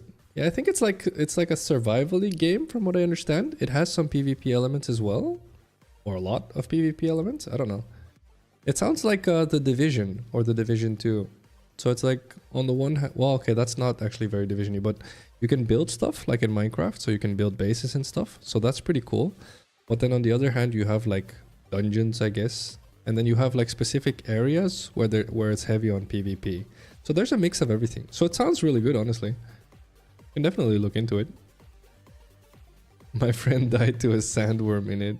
Okay, that's pretty spooky, alright. Gotta pay attention. Not to toot my own Battlefront horn, but the hype is there right now, and this newer audience is young and impressionable. He knows how to sell it. Panda knows how to talk to me. He's smiling right now. He's like, I know exactly how to talk to Phacil. Alright. Okay, I'll keep it in mind. I'll keep it in mind. Alright, let's... I'm gonna go with whatever has more viewers right now, so it's probably Dune, just because I'm trying to grow the community as much as we can. So it's difficult, but we'll see. We'll see. I would not be opposed to trying it. If anything, I'll try it off stream with you, Panda. That sounds like fun. Welcome back, Marcos. How you doing? When are we getting the Phacil Gaming Warframe clan? We can do that. Actually, Sacre Bleu plays Warframe as well. He actually asked me to play either The Division or Warframe with him. And I talked about probably playing The Division, so we could start relatively fresh with you guys as well. But if you guys really want the Warframe, we can do the Warframe as well. But like I said, like Sakura is a good example. Susan, the person that does my artwork. There's specific people that once every 2 or 3 weeks I make an appointment with just to make sure I keep connected with them. And then we usually end up gaming. So Susan likes playing Enshrouded quite a bit. And Sakura plays quite a bit of stuff. But I think he would absolutely be down to play Warframe with me. So I don't mind.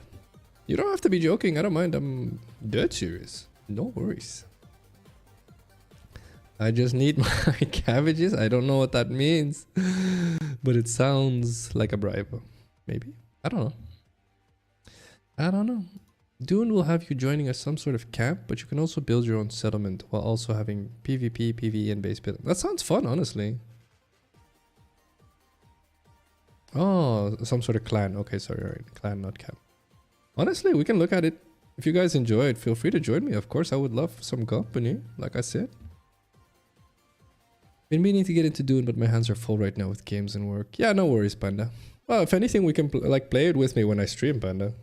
Like I said, right? Like, if anything's going to happen as you get older, and this is something that, you know, definitely correct me if I'm wrong, guys, but as you get older, you're going to find out you have less time to just randomly play stuff. That is more, for all intents and purposes, that's what your life is heading towards. And so it's about, if you ask me, it's about making sure you lock into the stuff that you enjoy, that makes you happy, because at some point, you know, you're not going to have too much time to play too many games. And so definitely play the games that make you happy, which usually means play it with people you enjoy playing with. So if you guys are like, I would like to try Dune, but I don't know, I'm playing 6 other games right now, then play Dune with me when I'm streaming, right? So, and then just don't play it when I'm not streaming. Right? So there's a lot of ways practically to integrate certain things into your life. And when you get older, you have to like pull out your calendar and be like, okay, when can I game, right? That was impossible for me to imagine when I was younger as well, to be fair, but it is what it is. How are you all doing? Oh, you named everyone. Okay, right. Everyone in chat anyway. Almost everyone, I think. Oh, you did name everyone right. Well done, Marcos. Well done. Let's see. Lunaran Ponder stance. Engage. Yep. Yeah, we all agreed that we're probably gonna play Dune Awakening together, Marcos. Except if you're from Greece or France. And definitely not if you're from both. But everyone else is welcome though. So this should be fine. Definitely don't clip that out of context, Google. Frequently asked question me. Okay, alright. Okay, Marcos, okay.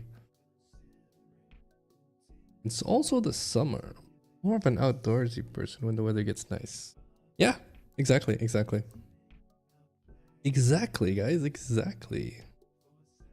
But first, see you one party at Marcos's house. Exactly. The French know how to truly party. Party.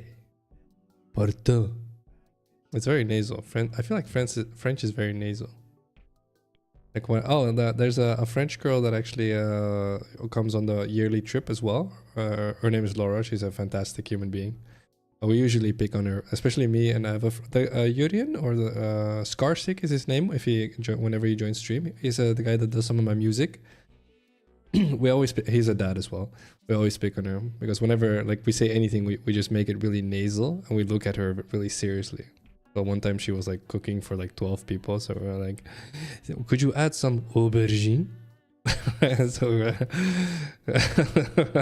I don't know. What is it? What is his name? Skarsik does it like 10 times better. But it's absolutely hilarious. The French, man, the French. Yeah, probably Dune Awakening. It sounds like a good idea, honestly. Is it a subscription-based thing? What is Dune Awakening? Let's see. Is it a subscription-based thing? Where is the button? There's the button. Dune Awakening. What is this? Yes. Be quiet. Oh, is it a one-time purchase? If it's a one-time purchase, that's pretty good. This is pre-purchase? It's in Dutch, sorry guys. Advanced access. Oh, you need to get advanced access to play it now. Dutch, these games are getting expensive, yo. Why are they $70? Please don't say inflation. Come on, man. I feel like those prices are getting absurd. Let's see. Je mangeais le chat. Did you eat the cats? Is that what you said, big boy? That's the most German thing you could say. Hold on. Touche. Let's see. I'm never beating CO1 party's allegations. No, you're not, Marcos. It's too late. We're probably going to be giving you a specific title on Discord, Marcos. I'll let you guess what it is. Okay, we'll go CO1 officer. Something like that. They have the best accent. Yeah, they do, actually. They do. I agree. Maybe... Ooh, maybe Italians. No, I feel like it's French, honestly. I feel like it is the French. I'll be honest. I don't know. No, don't eat the cats if you please, big boy. Don't eat the cats. What do you mean you blame Nintendo? What did Nintendo do? I'm so out of the loop. See, this is so bad for me. I'm trying to be more in the loop, guys. You know how hard that is for someone if you haven't been in the loop for like 10 years? Explain to me why Nintendo has upped the price. No, I want to eat the cat because she is very big. Okay, alright, big boy. Alright. You have very or sehr gut français. Very good French, big boy. Well done. The Switch 2 is 200, but the games are 80. Really? That is disturbing, honestly. Honestly, that's so weird. Feels greedy. I'm trying to think. Because obviously I'm not a game dev nor a system developer, so... Is it not greedy? Or is it greedy? Are there really good arguments as to why this would not be greedy? I don't know. It feels greedy to me, honestly. I can't place it right now. It's probably an emotional reaction, but... I'm trying to think if there's reasons why making the console cheaper so that you can up the game price would be not greedy. But honestly, it sounds greedy because if the console is just more expensive and the games are less, then I suppose over the long term, you'd be cheaper off, right? Unless you're someone who doesn't buy games often, then it's actually a really good deal, of course. So I guess if you don't buy the games often, then it's actually not greedy. But for everyone else, it's greedy. So it's just dependent on how many games you buy. You're planning on buying over the course of the Switch 2's lifespan. That'd be my deduction, to be fair. Let's see. Mon Dieu, je suis désolé. My God, I am deserted. No, actually, I think désolé is sorry. Never mind. I am sorry. At first, I'm like, that's normal. Then I realize you speak American. Fair. That is fair. Yes, ma'am. If you touch their game anyway, they don't like... They'll break your Switch. Wow. That's crazy. Yeah, it's just greedy. Yeah, I can imagine it's just greedy, honestly. It's so weird though, right? Am I so far out of the loop? Isn't Nintendo doing very well financially? Are they like doing poorly? Is that what's happening? Like what's happening? I don't know. It's interesting. Sars Blue. Poutine is a Canadian French fry dish. And Mer is a lake, I believe. Alright. Scarce Blue French fry lake. Alright, I appreciate you, Marcos. Let's see. They're Nintendo. They're basically a printer company for video games. Okay, that's another way to look at it. That's fair. They've done some pretty predatory... Yeah, so it sounds like we're all in agreement that it's probably just greedy. Who knows though? Who knows? Let's just, you know, I always leave a little tiny bit of room for maybe we're all wrong, but maybe we're not. So we'll see. Stay positive, guys. Stay positive. Hydration check. Drink water. That's a good one. Alright, guys. We are encroaching. Improved posture, Oh. healthy shoulders. Did these sound appealing? Thank you. We are encroaching on the end of the stream though. Definitely.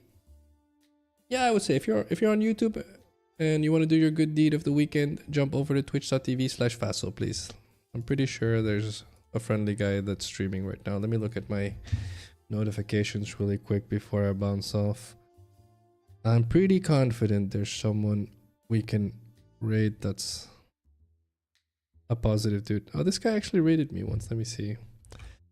Let's see if he's still online or whether he logged off already. Boom, boom, boom, boom. He's playing Doom. Oh, he's playing Wasting Doom. some points, don't mind me. Trying to fill up the jar, are we? Alright, guys. No worries. Where are the Canadians? Poutine is actually pretty tasty, I'll be honest. I didn't expect it to be so tasty, but it actually is. It's fair. It's very tasty. Alright, let's see. Yeah, we can definitely raid this guy. He has a webcam on, so that's always good for us. Alright guys, twitch.tv/Phacil if you're on YouTube. Please, let's rate this guy for 30 to 120 seconds and then feel free to bounce off. Give him a bit of a boost. Let's see. Thank you for the stream discussion. Yeah, you're welcome, Google. You too. Remember guys, I learn and appreciate you guys as well. It's not a one-way traffic thing, right? So I love it when you guys are here. Love it when you hang out. Doing my best to be as entertaining as I can for you guys, which is obviously something I'm learning how to do as well. So like I'm a year in, but I am definitely still a rookie, which is true for just about every profession you'll ever go into. So definitely give me time to get better at this, and I hope you guys are enjoying it already. Alright, I'll be on Discord and Former Storm Minecraft here in a bit. Let me finish up some post-stream stuff while we raid this guy. Alright, let me press the button. Okay, /raid. There we go. Alright guys. Thank you so much. Remember guys, have a good week. I am not streaming this week, so I will see you in 2 weeks. After that, I am back full time, okay? Have a lovely week. I will catch you guys in 2. Be safe, be healthy, move around, and most of all, of course, but that's my whole shtick. Be positive, right? Be optimistic. Catch you guys on the next one. Bye-bye.